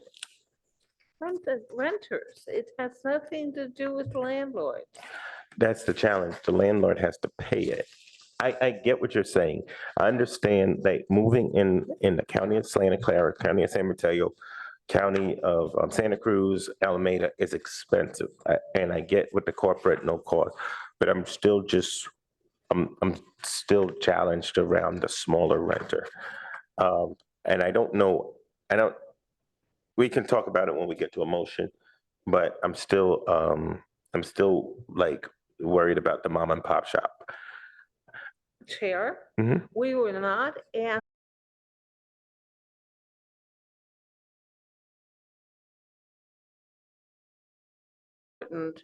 to all of us in this lengthy study, but we have left the municipal code that puts a cap on the number of people per unit. We have not touched the relocation package, and I don't think we should open that Pandora's box. Okay. It was not done cavalierly. Okay. And so to be clear, I don't think anything you guys do is cavalier. I've been in meetings with both of you. I think you are very well thought out. I'm just sharing my one point of tension. Staff, you have to write a report on this. Is there any input or questions you have on this report, please? Actually, you all have to write the report on this when it goes to council with your recommendations and the reasoning for it. Usually staff does what's called a transmittal. So if there are areas in your recommendations where I feel like there needs to be input from the attorney's office, from the planning department or any other office to help council make their decision. But usually when the HRC brings forth recommendations to the council, the primary document is the document from the commissioners. All right. Do we have any other comments from commissioners? Any questions, thoughts, ideas? All right. I have a quick comment. Yes. So I am a renter in Palo Alto, and in listening to many of the comments of the public today, I also heard a lot of reservation for landlords or from landlords, and I just want to like honor and acknowledge those. But I feel like I don't know enough about laws and codes that are currently in effect, and I know you both have done the research, so I'll only speak to what I feel I know, and that's number one, which is more information for renters themselves and even for landlords. And I sometimes wish that there was just more money that would go towards staff members. Like, you can ask this lawyer questions, because I think just even having that information up front would solve a lot of these issues and would just decrease a lot of the confusion that goes on when you're renting. So I just want to say that I am pro more information and greater community awareness in more places and more languages. Thank you. All right. Staff, do we have the recommendations in a spread, in a Word doc?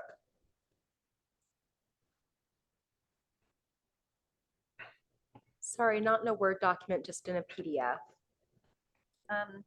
I might have that to get to you. Okay, because I think, I think, yeah, there's, if you want to go through each one, I think that might be helpful. So yeah, let me- I don't see us having, I don't see us having where we put all 8 up and not spend 45 minutes trying to get all 8 to synthesize. I think if we just go through each one, we'll hit the bumps in the roads and see where we work through on the bumps, all right? if you hold on a second, then I can get it to Elena.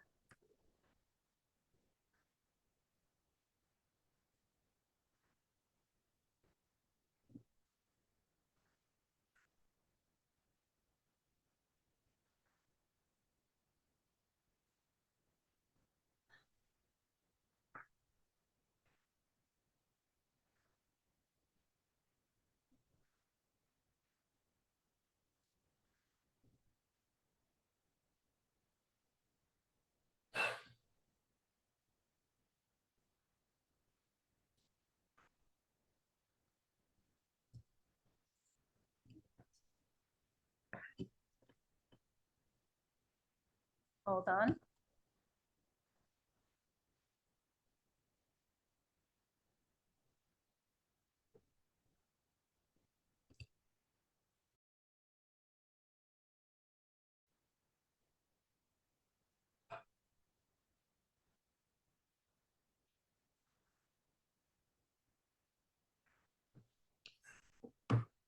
Yes. Okay.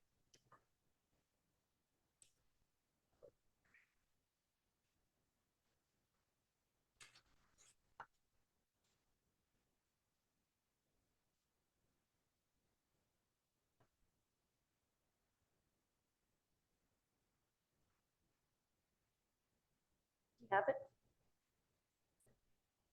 Yes.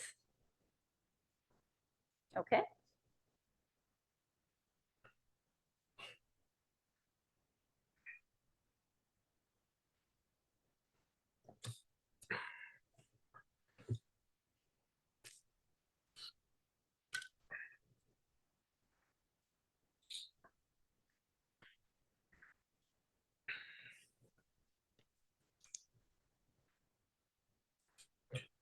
Thank you so much. All right, I'm gonna make. Yeah, we'll correct a few typos today. All right, the chair would like to make a motion that we accept, recommendation number 1 with the update, of Project Sentinel staff update local online communities. Was that the friendly amendment that we wanted to make? Staff, I see people reaching. Yeah, no, I would, can you read it out? Because I don't want to respond to something that. Okay. Council to direct PAMP and Project Sentinel to increase their community outreach regarding the availability of the non-binding Palo Alto mediation program.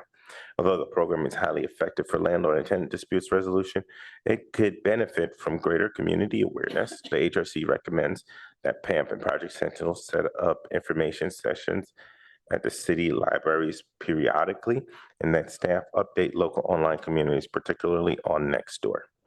So my recommendation, just to address my comment, it would be the HRC recommends to the city council to direct staff to work with PAMP and Project Sentinel, and then take away about the informational sessions, because that's what I was speaking about, which is operational. So I realize that's an expectation of you. So if this goes with council, this is one of those things where, you can bring it to council and, and council will do with it what they will, but I'll let you know that just on my own, hearing the concern you have with this, that I will work with Project Sentinel and PAMP to increase their outreach efforts and to speak specifically about the idea of the libraries. So, but council might have some comments, that it'll have just in its discussion that staff will have in take into consideration as well. All right. Did you want to go vote on each one or No, all of them together? I'm going to vote on each one. Okay. I am willing to make the friendly amendment at the beginning of the motion, which is to recommend to council to direct staff to work with PAMP and Project Sentinel.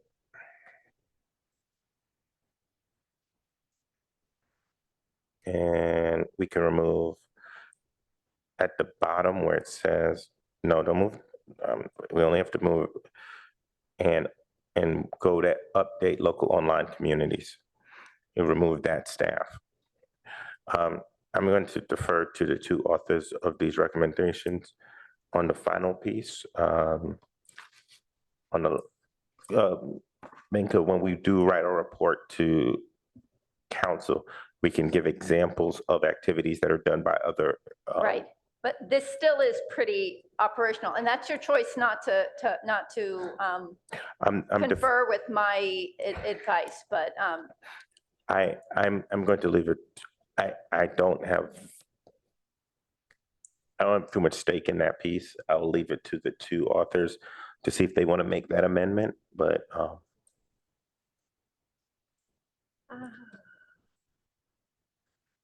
I could, excuse me, I could live actually, with, let me do, I made a mistake on one process piece. you asked. No, I'm going to make a motion. I need a second, then we can do amendments. I'm sorry. That was my fault. That was a process piece on my part. Can I get a second on this motion?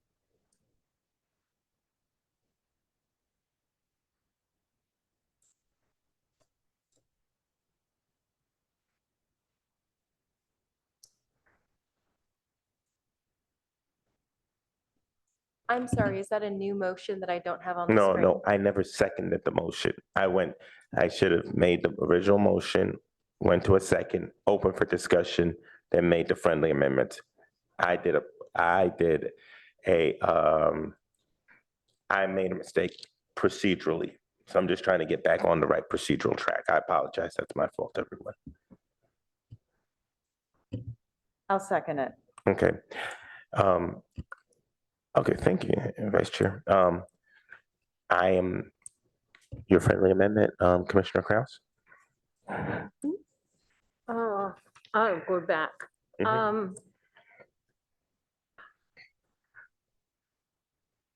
Commissioner Everly, would it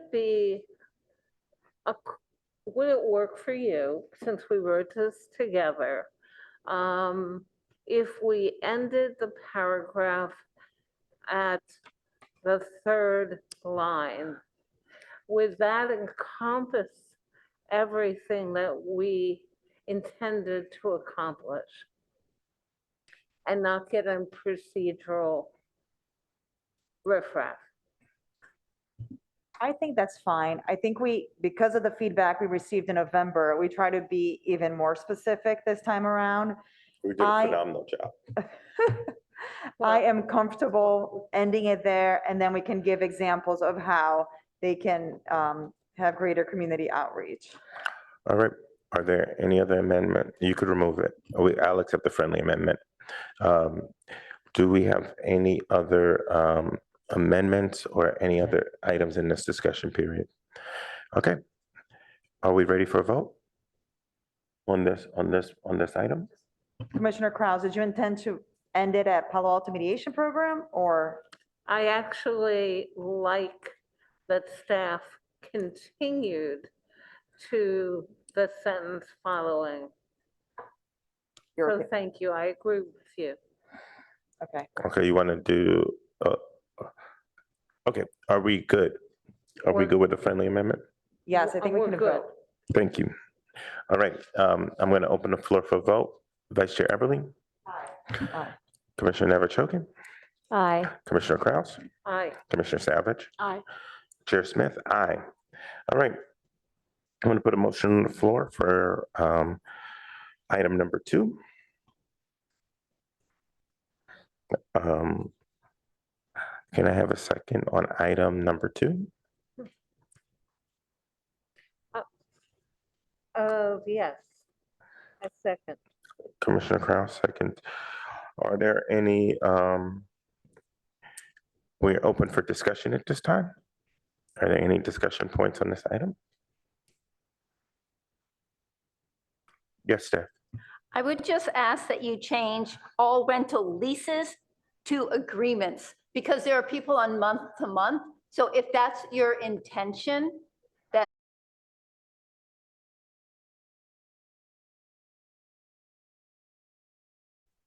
just so for people's acknowledgement, they are already required to put it in. So what I think this is addressing is a mechanism in order to ensure that that happens.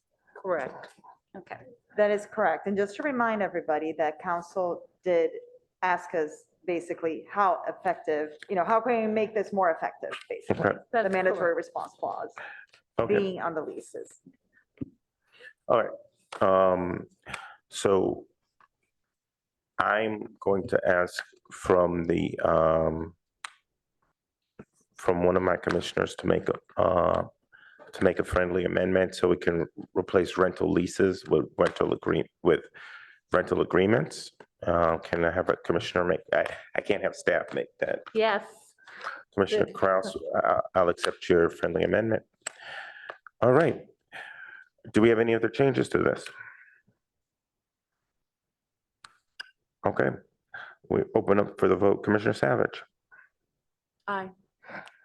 Commissioner Never Aye. Commissioner Kraus, Aye. Vice Chair Everly, Aye. Chair Smith, aye. All right. I'll make a motion. Sorry, I don't know, one more second. To accept point number 3. Recommendation number 3, I'm sorry. Do I have a second on that motion? Yes. Commissioner Kraus seconds the motion. We're at discussion. Do any of the commissioners have an issue or problem issue, or want to make a change, or want to make a friendly amendment to this one?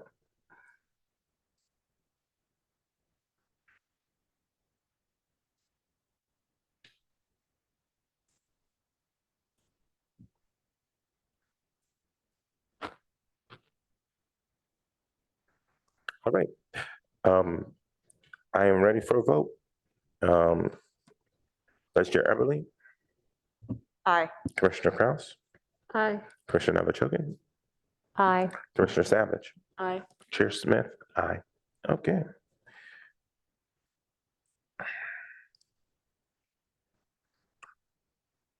I'm on 4.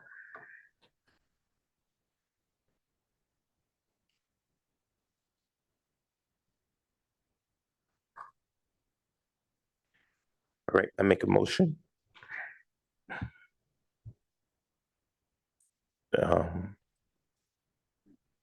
On item number 4, moves that item number 4 be accepted in our recommendations.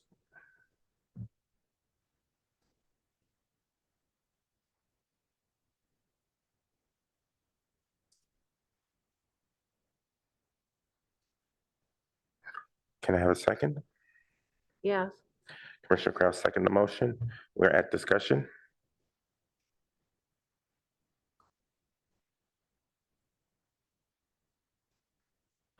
Yes, staff. So here I just have a question of intent. So I think, Vice Chair Everly, you said during your presentation that you were, and Commissioner Kraus, you were intentionally vague if this was the current landlord registry or the upcoming rental registry program. Is that correct? Which one did you intend, or were you intentionally vague so that council could decide or Yes. have that discussion. I was purposely vague because this has been going on for almost a decade in planning. And I wanted to let council decide which they were pushing forward and which they weren't. Okay. I think I have a different read. I didn't think we were vague. We just gave them options, which is you Again, can amend details, yeah. the ordinance, or you can include it in the rental survey program so that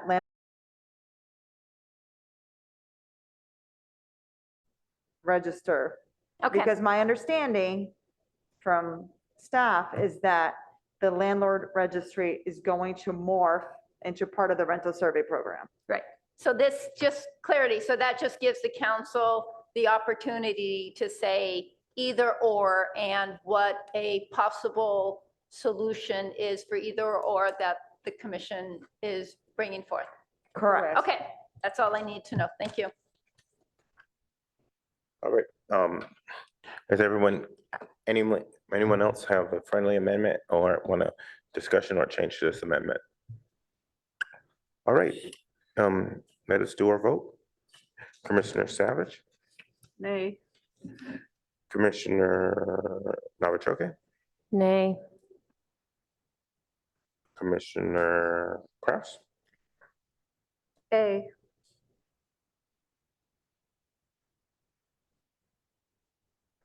Commissioner Eberly. Aye.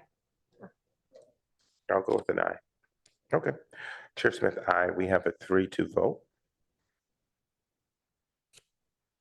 All right. We are on number 5. Number 5? Yes. Okay. I will move.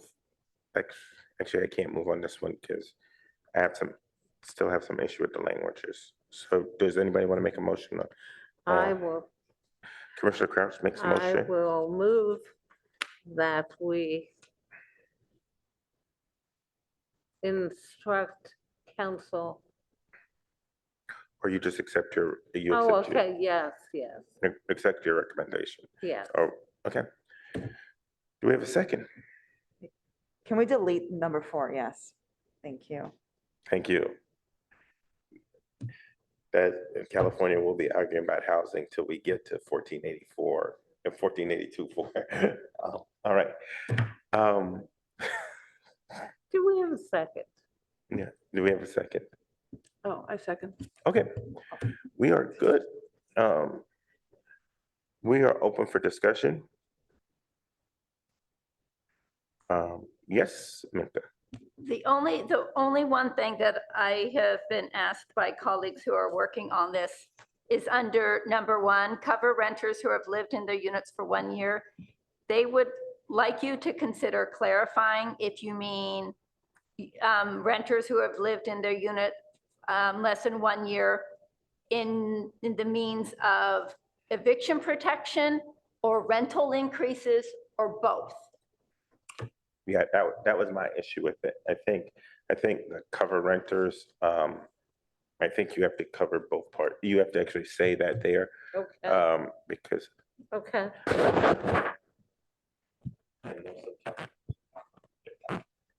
And Okay. may I also ask who is covering the renters? Is it council? Is it the landlords? Who does the expectation or burden fall on to cover whatever it is that they're covering for the renters?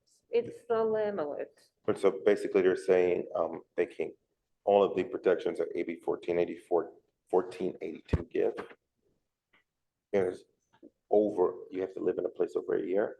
So we're basically saying from day 1, you should have these protections.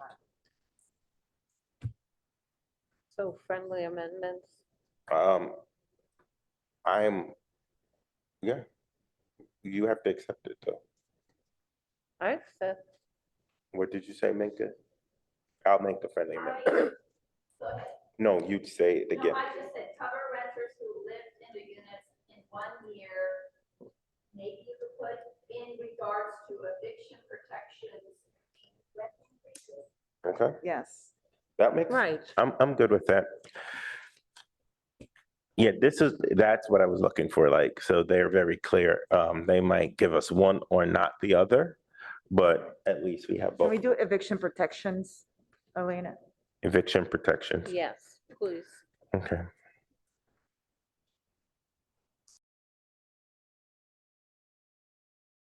The inclusion of landlords somewhere in this sentence. Nope. We were just talking about landlords. We didn't talk about. All right. Is everybody cool with this one? All right. We will begin to vote. Vice Chair Eberly, Aye. Commissioner Kraus, Aye. Commissioner Navachocke, Commissioner Savage, Aye. Chair Smith, aye. You're good. Okay. And I need somebody to make a motion for number 6.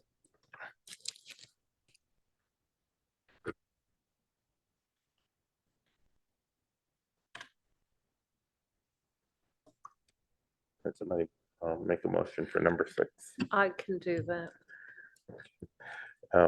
Commissioner Kraus makes the motion for number 6. Can we have a second, please? I'll second it. Thank you. We are open for discussion. And this is more of an ask.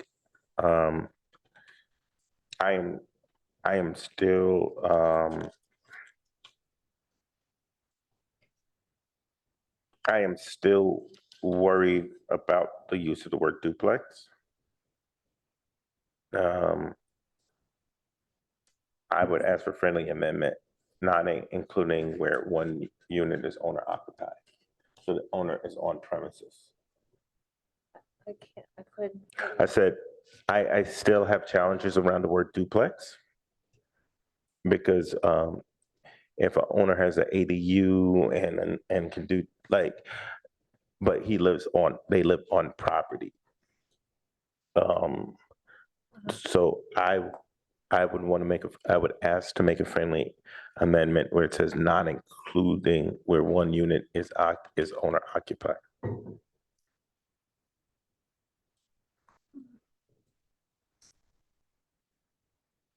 Yes, But isn't that, aren't they already saying that they're not including those? duplexes, because they're saying not including duplexes. But Where isn't that what you're, I'm saying he could have 3 units or 4 units if they live in the property.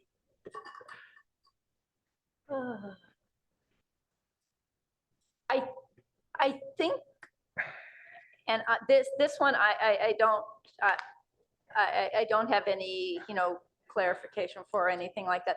I just think that, I think the word duplex, because in a lot of the current renter protections, that they speak to duplexes, like you have to do all these things unless like you're a duplex and you're in half of it. So I think is that what you were intending, the vice chair and the commissioner? I mean, we took this language from planning. The planning staff Yes. wanted this clarification in it so that you knew what they weren't. I can look at the notes. Yeah, we took it from, And It's a friendly amendment. If you guys Yeah. don't take it, Yeah. it's cool. This is what they said. This draft recommendation is currently unclear regarding what the HRC is requesting. Is there a cutoff, or do they want all rental units to have TRA when a tenant is not at fault? Or are they just wanting to add another category of units that qualify for TRA? And that's what I believe the chair and the commissioner are responding to when I provided this feedback to them. With that, So this is the standard carve out in California for duplexes, pardon? or standard planning code at this point. The carve out, the cutoff point is duplexes that owners live in. Yeah, so how I read this is the one carve out that you're making is duplexes where the owner is in half of it. All right, it's not gonna kill me. I know that to tell them whether they should even include the duplexes where one unit was owner occupied. And this is where we drew the line that we wouldn't include that. Okay. So from the referral that came to us, Okay. does that make sense? I mean, it would take me a little time to be able to find it. But that's where this language came from the original referral. All right. We, I'm not gonna keep us here all night for this. We don't have to make the amendment. I get the thinking. And I'll go with it because I don't know if I'm arguing minutia right now. Is this like 10 houses in Palo Alto? I'm good. that is part of the discussion that we had last time. Now it's coming back to me about how many houses were actually duplexes. Okay, I'm willing to withdraw my friendly amendment. And also, I mean, if people don't think it should be less than 10 units, you know, So I think I'm transposing New York City housing to this question. Yeah, it's different. It's very like where I'm from, there's 3 or 4 family houses. So I'm transposing my bias to this and I'm going to walk away from this one. So we can move ahead with the vote. All right. Without any change, don't worry. okay. All right. City council will grill us, I'm sure. Yes. Commissioner Eberly? Vice Chair Eberly? Aye. Commissioner Kraus? Aye. Commissioner Navachocki? Commissioner Savage? Aye. Chair Smith? Aye. Okay. Number 7.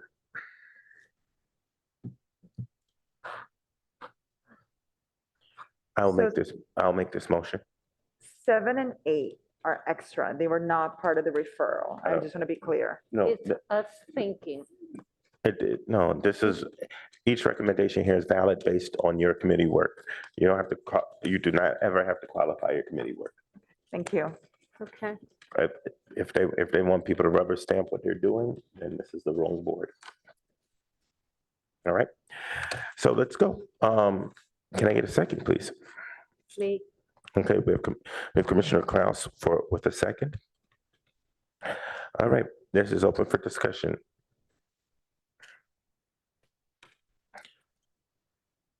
I hear no discussion on this. All right. I can only imagine how the people that were protesting about the safe parking are going to like this ordinance.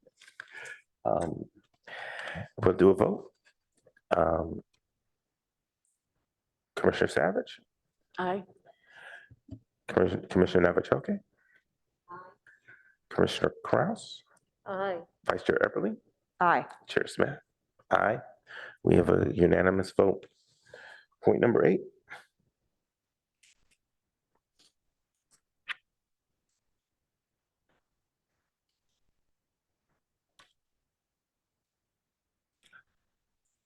I will make a motion to accept this recommendation. Yes. We have a second from Commissioner Kraus.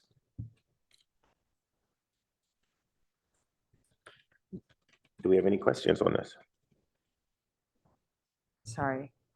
You Make a friendly you can make a friendly amendment, please. amendment to take out, to recommend that council recommends. So Oh, take out right. the after council? If there's too many recommends, Yeah. so we grammatically have to correct it. To recommend that council Okay, yes. Okay. implements? No, To recommend council, to recommend that council, Considers the implementation, yes. Or more stronger than that? no. I think that's it, So to recommend that council considers because we can't tell them what to do. We Yeah. can only make a recommendation. the implementation, yes. that's better. That's English. All right, I accept. I think this is I think we're in a good spot. Anybody else have any questions on this one? All right, I started with Commissioner Savage, I said. Vice Chair Eberly, Aye. Commissioner Kraus, Aye. Commissioner Navajokin, Aye. Commissioner Savage, Aye. Commissioner Smith, Vice Chair, wow, Chair Smith, aye. Okay, thank you all so much. All right. I just want to say a deep and profound thank you to Vice Chair Eberly and Commissioner Kraus. They took constructive criticism and came back with just such a rich report. I loved hearing the details of Mountain View and the Berkeley stuff and the research stuff. You guys really did a 5-star job on this.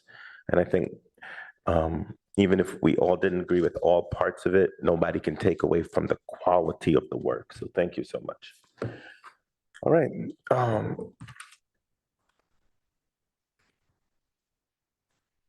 We're on lived experiences.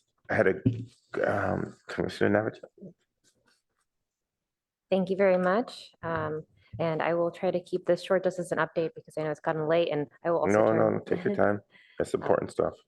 Well, this is very important and I want to give a lot of time and special attention to the Asian American and Native Hawaiian Pacific Islander experiences in the city of Palo Alto. And the reason we're conducting the survey is to gain more information and just to hear voices in a more formatted way. So we've created a survey of 9 questions and we will receive help from the city's communication team and they'll put the survey on a website and it's the open city system, Minka, that you mentioned, so that will enable translation, which I think will be greatly helpful for responses and for people to participate.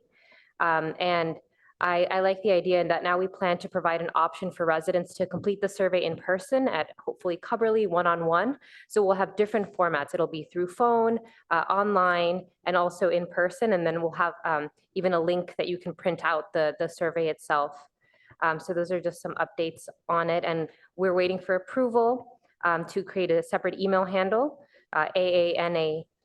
I'll post it out after at the City of Palo Alto so that participants and any responders can ask any questions that they may have considering the survey itself. But I will share the survey when it's ready and finally public. And I think I could really benefit from the help of all of you just reaching out to the community.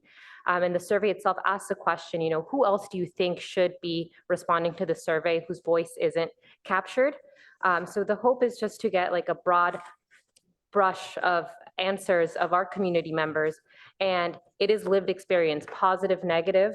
We're asking some demographic information such as age and how long they live in Palo Alto, but it's also just meant to hear what their perceptions of themselves are and how they feel perceived in the city of Palo Alto. So I think we'll take all of this information and hopefully create something powerful, but we want to capture just what it's like for AA, NHPI community members, to what it's like for them to live in Palo Alto and how we can all contribute to be better citizens to each other and make our community a safer place. So I think I can't guess what the responses will be like, but I'm really looking forward to hearing just from like true voices. And I really hope that we reach a wider swath, not just those who will respond online, who are maybe just active more on social media, but really make an effort to reach out to our neighbors. I already have people in mind that I want to ask.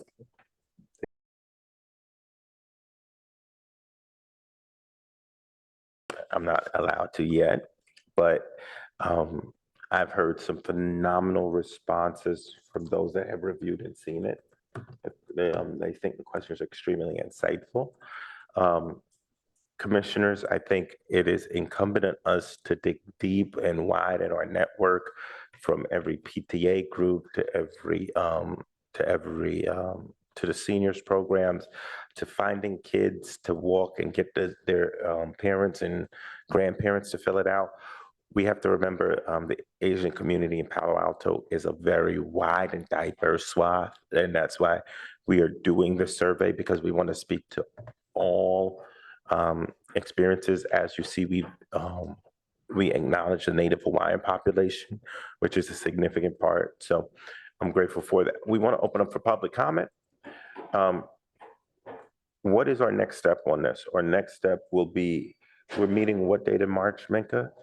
So the hope is, so Elena has created the website and she is waiting for approval from the internal communications team. She's waiting for the email. She's already put the survey in the open cities. So once we have approval for all that, it will go live. And Commissioner Navachoke has created a little short primer that when it's live, I will send it out to the commissioners and it will say, hey, if you talk to people, this is what it's about. Here's the link and so forth that you could send right on to others. I will add to what Commissioner Navachoke says, if we're going to do these things in person, like speak to like some AA and HPI elders, we're going to need bodies to do that because the bodies, Elena and I are happy to help. But if there are things, or if you know groups of young folks or yourself that are willing to go speak to people in person, I'm really want this paper copy out because I've heard a lot from elders in the past that everything is online and the city doesn't want to hear from them if they can't do something digital. So we definitely want to have the opportunity to do it online. And I think my system just died. So I hope I can get to the public comment. I might have to use your laptop a minute. I can. Yeah, my computer just died. So Minka, would it be helpful if I read the instructions or some of the questions or? We're good for now. Okay. Okay. So maybe I can come over there, Elena. I know there was one public comment about this, so. I can lead the comments. You can get the person to speak? Okay. Wait, hold on. Let me see. No, I can only see him. I need somebody with. I can do it. Hello, Aram. You may speak for 3 minutes. I apologize because usually I attend the entire meetings, but I wasn't able to do that today. I was a little tired. But first order of business is I'm very excited by the deep dig that's going to be taken with the survey that the commissioner just spoke about. I grew up in Palo Alto. I had lots of experiences with extraordinary members of the Asian community. I was a judoka. That means I practiced judo over at what was then Wilbur. I know it's been renamed after the president, the wife of the president of Stanford University. But so that, and then I wanted to also comment that I have felt that in reference to City Council member Greg Tanaka, he's done an extraordinary job to raise issues around hate directed at members of the Asian community. And I've worked with Greg on a couple of projects, and I really was dismayed that he was jumped over for the possibility of being the vice mayor and the mayor, even though he had 6 years of experience compared to the vice mayor that was actually selected. I'm trying to keep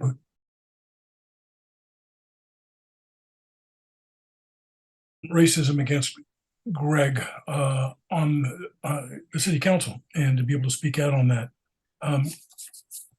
Slightly out of order, but I just wanted to make the comment that I was fortunate enough to attend the services at Pastor Smith's church, the AME, this last Sunday, and I wanted to thank him personally for having the NAACP presidency and staff members for the coming year sworn in at your church. I enjoyed the service tremendously, and what a great congregation that you have there. I was there in support of my very good friend, Reverend Jethro Moore, and my very good friend, Sergeant Sean Allen of the Sheriff's Department. So kudos to you, Pastor Smith. And I really actually, even though I'm not a person that has been to the synagogue very much, even though I'm Jewish roots or churches, I found the sermon to be moving, and the discussion about how people can work from spaces where maybe their life hasn't gone quite as well as they want, and develop resilience and, take that experience to be a positive. So thank you for that. That's all I have to say on this particular subject, but looking forward to seeing and hearing the questions that are going to be asked to members of the Asian community. Thank you very much. Thank you, sir. All right. This was just a discussion item. Any of the commissioners have any thoughts, ideas, suggestions on this? Just, One suggestion is that there are groups all around the Bay Area that utilize and gather together young Asian, Pacific Islander young people that you could engage. And I'm happy to give you some of the names if that is appropriate under the Brown Act. If it's not, You can so just be- get them to me. I do can- think there is some, the communication that needs to take place, because I think what's helpful is if you all send it to individuals, but if it's groups, maybe you could just let us know, because I'd hate for like a group to be absolutely 10 times. So then we can, Commissioner Navachoke and staff can have like a Google Doc, and we can already know who's been reached out to. Because like Yeah. if you want to reach out to the Buddhist temple in Palo Alto, I don't want them to receive it like 12 times. No, I'm thinking about the organizations that are funded by a man named C.C. Yin out of Sacramento. And he funds a good deal of these that are Bay Area wide organizations. And I'll connect you to his gatekeepers. Okay. I think it'd Okay? be best to pass it to Minka, and we And also I'm happy want to give keep this in Palo Alto. I think maybe we can then speak to other cities, but we're just interviewing residents of Palo Alto, right? You know, I realize now I just took a license that maybe you don't want me to take. On the website, because I stole some language when we did the Black and Brown Lives, we opened it up for people who live, work, worship, or go to school in Palo Alto. Is that still, we did that? Yes. I put that for this one, just want I to make think sure that's that's, excellent. okay, great. All right. Thank you. I just have one Yes. comment. Just thank you so much for the work. I'm excited to see the questions on the survey. And Minka, I think we can probably work with the schools to give community service hours and get students to go and just wherever, maybe the Buddhist temple, I don't know, to go where people are and have them ask questions, because they would learn so much from it Yeah. as well. Who is the if you can just offline, because I think I used to know the community service person at Pali, but if you could let me know who that might be now, that would be helpful. Yes, I know the parent volunteer, so Okay. I will connect. Okay. But I think it would be a great service for the kids too.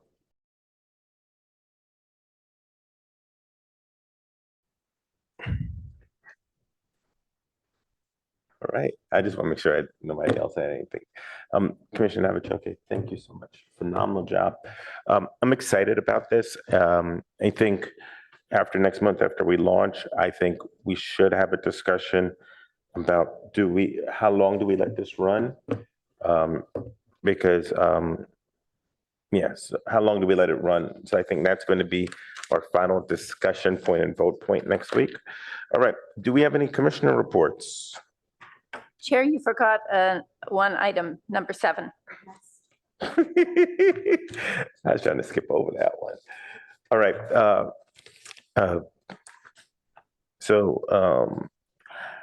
Yeah. How about that? We're trying to get the retreat together. I unfortunately, because of travel and job responsibilities, don't have Saturdays free until June. I'm sorry? I don't have Saturdays free till about June, Oh, because we go into the our holy season, Easter. Then I'm in Israel, and then I come back, and then I have conferences. So I'm like, and this has never happened a day in my life before. Could we do a Tuesday evening? Tuesday? Do we have the results of the poll? Everybody, We do, and there weren't, everybody said Saturday. yeah, Yeah, everybody said some are Saturday, but Tuesday. that Elena and I talked because 2 additional nights opened up. So that was Wednesday, is it the 23rd? And Thursday, the 24th, Elena? Of March? February. Wednesday, February 22nd, and Thursday, February 23rd. So have you sent those out yet, or you're waiting for the discussion tonight? Perfect. So we're not asking people to respond to that tonight. We were just, tonight was twofold, just to kind of say how the retreat will happen, you know, what usually happens at a retreat for the new folks. And, you know, and then I guess some challenges with scheduling that we have found. I can go through what happens with new folks while everybody's looking at their calendar. Basically, we start the retreat off with a review of the previous year accomplishments, what we've done, how we've done it.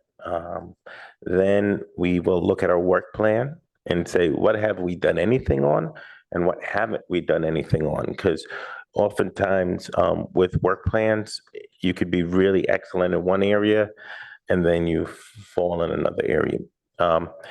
We will then sit down and start discussing what priorities we want to focus on for this year. You will have some carryover stuff. For example, you'll have your stuff that we always have to do. HISRAP, CDBG, council referrals, those things. Then you'll have the projects that we're continuing on, like API is AANHPI. Community stuff would be a continuation. What we're doing with the young people and the environment is a continuation. And then we'll also ask ourselves some, like, we've all visited nonprofits. We are all members of our city. Are there areas that we see need of? And that's really the important thing.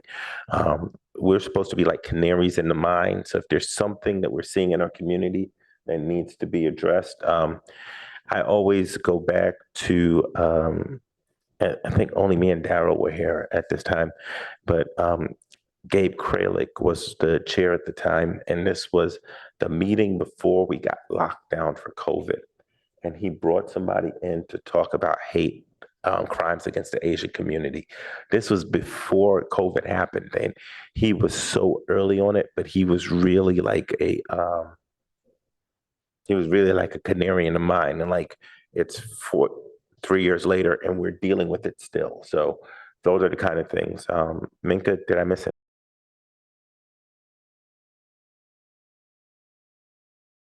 Actually hoping to have food, and we haven't had that in a long time. So I don't think, Elena, did you specifically say in person? Because we would have the capacity to do multi, I think, as well.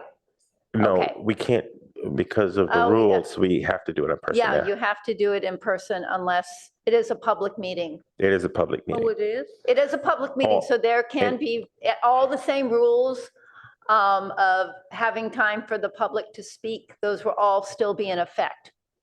It will still be on Zoom. Oh, gotcha. Yeah.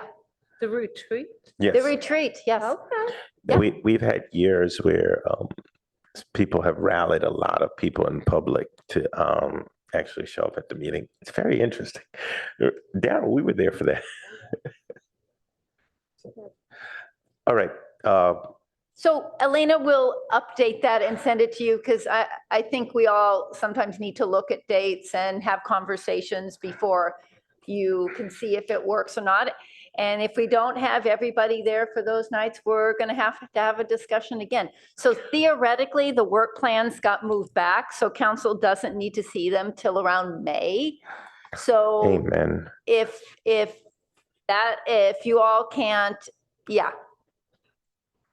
Well, it's going to be a challenge. So what I say when I send these out is not to like select days that work for you. I mean, that you would prefer, but to select every time that you can actually do. Because I think when we fill those out, it's like, well, I don't want to be there on a Saturday. I'll pick the Tuesday night. But you could be there on the Saturday. It wouldn't be your choice. So I think it's even with only 5 people, it's very challenging to find a time that works for all. And yeah, Commissioner Kraus?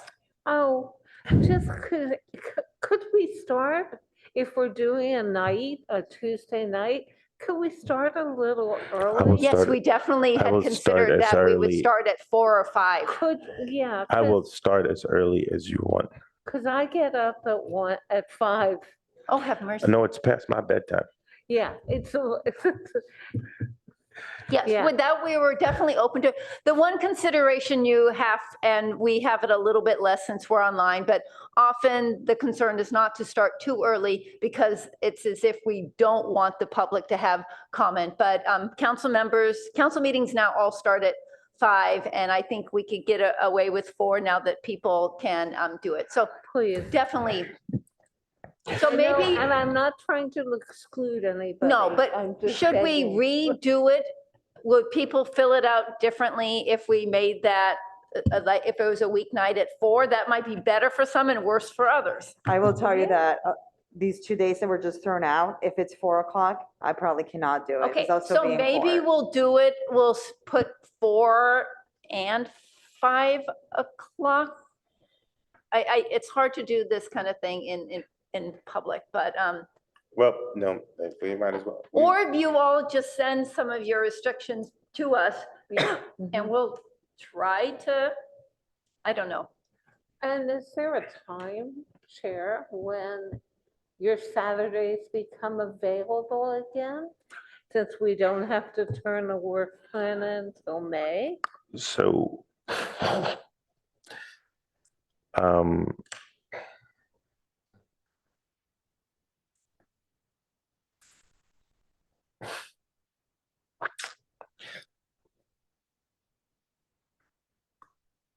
May 13th. It's the issue is my sabbatical travel in April and family travel in March. Like, they throw me off. So I apologize. I'm so sorry. This is an unusual year. Next year, I'll have every Saturday free for you. I have a question. No, that's not gonna work. I was gonna say Sunday afternoons. Cause I can do Sunday afternoons, Oh.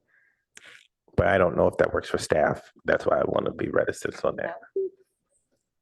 Can we explore that? You know, if it's a Saturday morning or a Sunday afternoon, I mean, that's I'm not, generally free by 12. That'd be good. See, look at that. We put our heads together. I'd have to see if any protocol wise for the city of having a city meeting on a Sunday. I will say I would probably run that up the flagpole. I'm just saying, I've seen city meetings on Saturdays, and I'm not saying not Sunday for, religious reasons, but I just. We get it. We definitely get it. So I think we have some thoughts, maybe some weekdays, maybe some weekends. But we'll see where we end up after staff comes back. All right. Do we have any commissioner reports? I have one. Yes, you do. Yes, I do. A few weeks ago, Commissioner Kraus and I met with the Pahrc Police Department. We spoke with Pahrc Police Captain James Reifschneider, and here is a little summary of what we discussed. Basically, there were 3 issues we focused on. First was hate crimes. Statistics last year in 2022, there were a total of 12 hate crimes reported, the majority of which were vandalism. And this compares to the previous year, 2021, when there were nine hate crimes in that year. Overall crime in Palo Alto is actually down versus historical data. There was a trend last year of what the police are calling dinner time burglaries. These would take place in the early evening when the people are out, unoccupied homes, but those apparently have stopped. Good. So both residential burglaries and auto burglaries have decreased. Even catalytic converter theft is down, although it still is a problem, as it is throughout the country. We also spoke about hiring and recruitment. It continues to be challenging for the police department. They're currently budgeted for 84 officers, and they've recently hired 4 new officers who start their training this month. But there remains 5 vacancies, and the department is hoping to fill soon. Police hiring and recruitment remains an industry-wide problem, not just in Palo Alto. And we also discussed the canine program. Palo Alto currently has just 1 dog and 1 handler. In past years, there were as many as 4 dogs. The current dog, his name is Cody. He just completed his basic training, is now in service. He'll be attending a bomb detection school, and when completed, that will enable him to work regionally as well. And a bomb detection dog is especially helpful when dignitaries visit the area. And that's what we've got. I'm sorry, Aram James still had his hand up during item number 7. I'm not sure if he meant to or not. He always leaves it up. He missed his time. For number 7. Oh. Oh, the retreat, yes, so he is able to. We have 3 minutes. Hi, Aram, did you have comments for item 7? Yes, yes, I did. I always make an effort. I just attended the city council retreat where they're talking about priorities at that level. And it's critical to have public participation. I hope that you pick a time where working people, I'm retired now, but I do a lot of pro bono work, but people that would like to come to the meeting, but would be, excluded if the meeting's at 3 or 4 in the afternoon. So think about that. I would like to see police practices issues. I understand that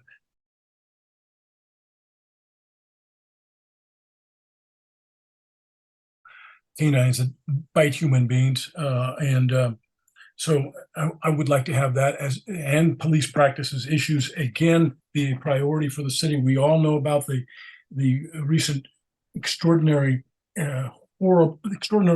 horrible execution of Tyree Nichols in Memphis, and then Keenan Anderson tasered to death. You can all watch the video. Unfortunately, it's very, very ugly, so you have to be cautious. By tasers were there in Los Angeles, January 3rd.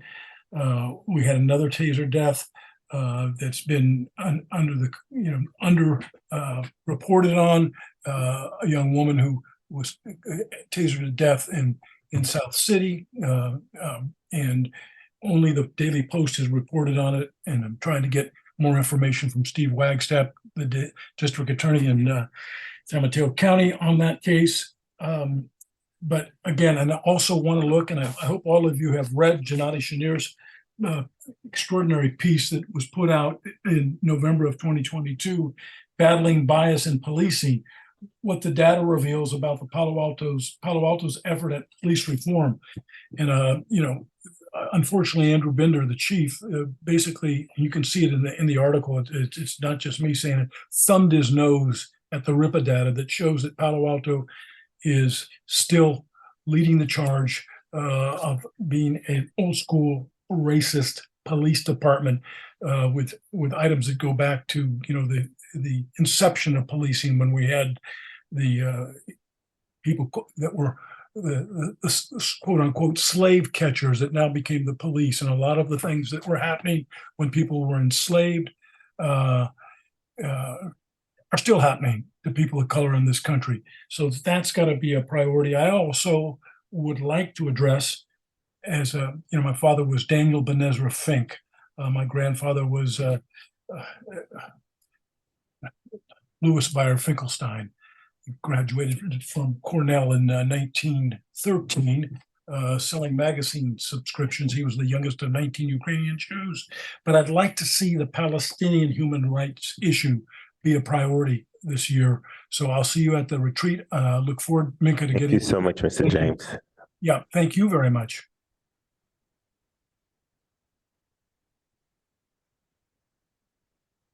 All right.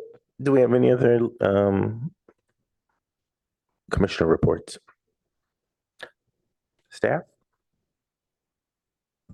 No, just next month will be his wrap. We got 25 applications. So the review committee, the chair, Commissioner Kraus, and we have a community member working along with staff. We'll be reviewing those in a couple weeks, but that's pretty unprecedented to get 25. So we have 16 current grantees.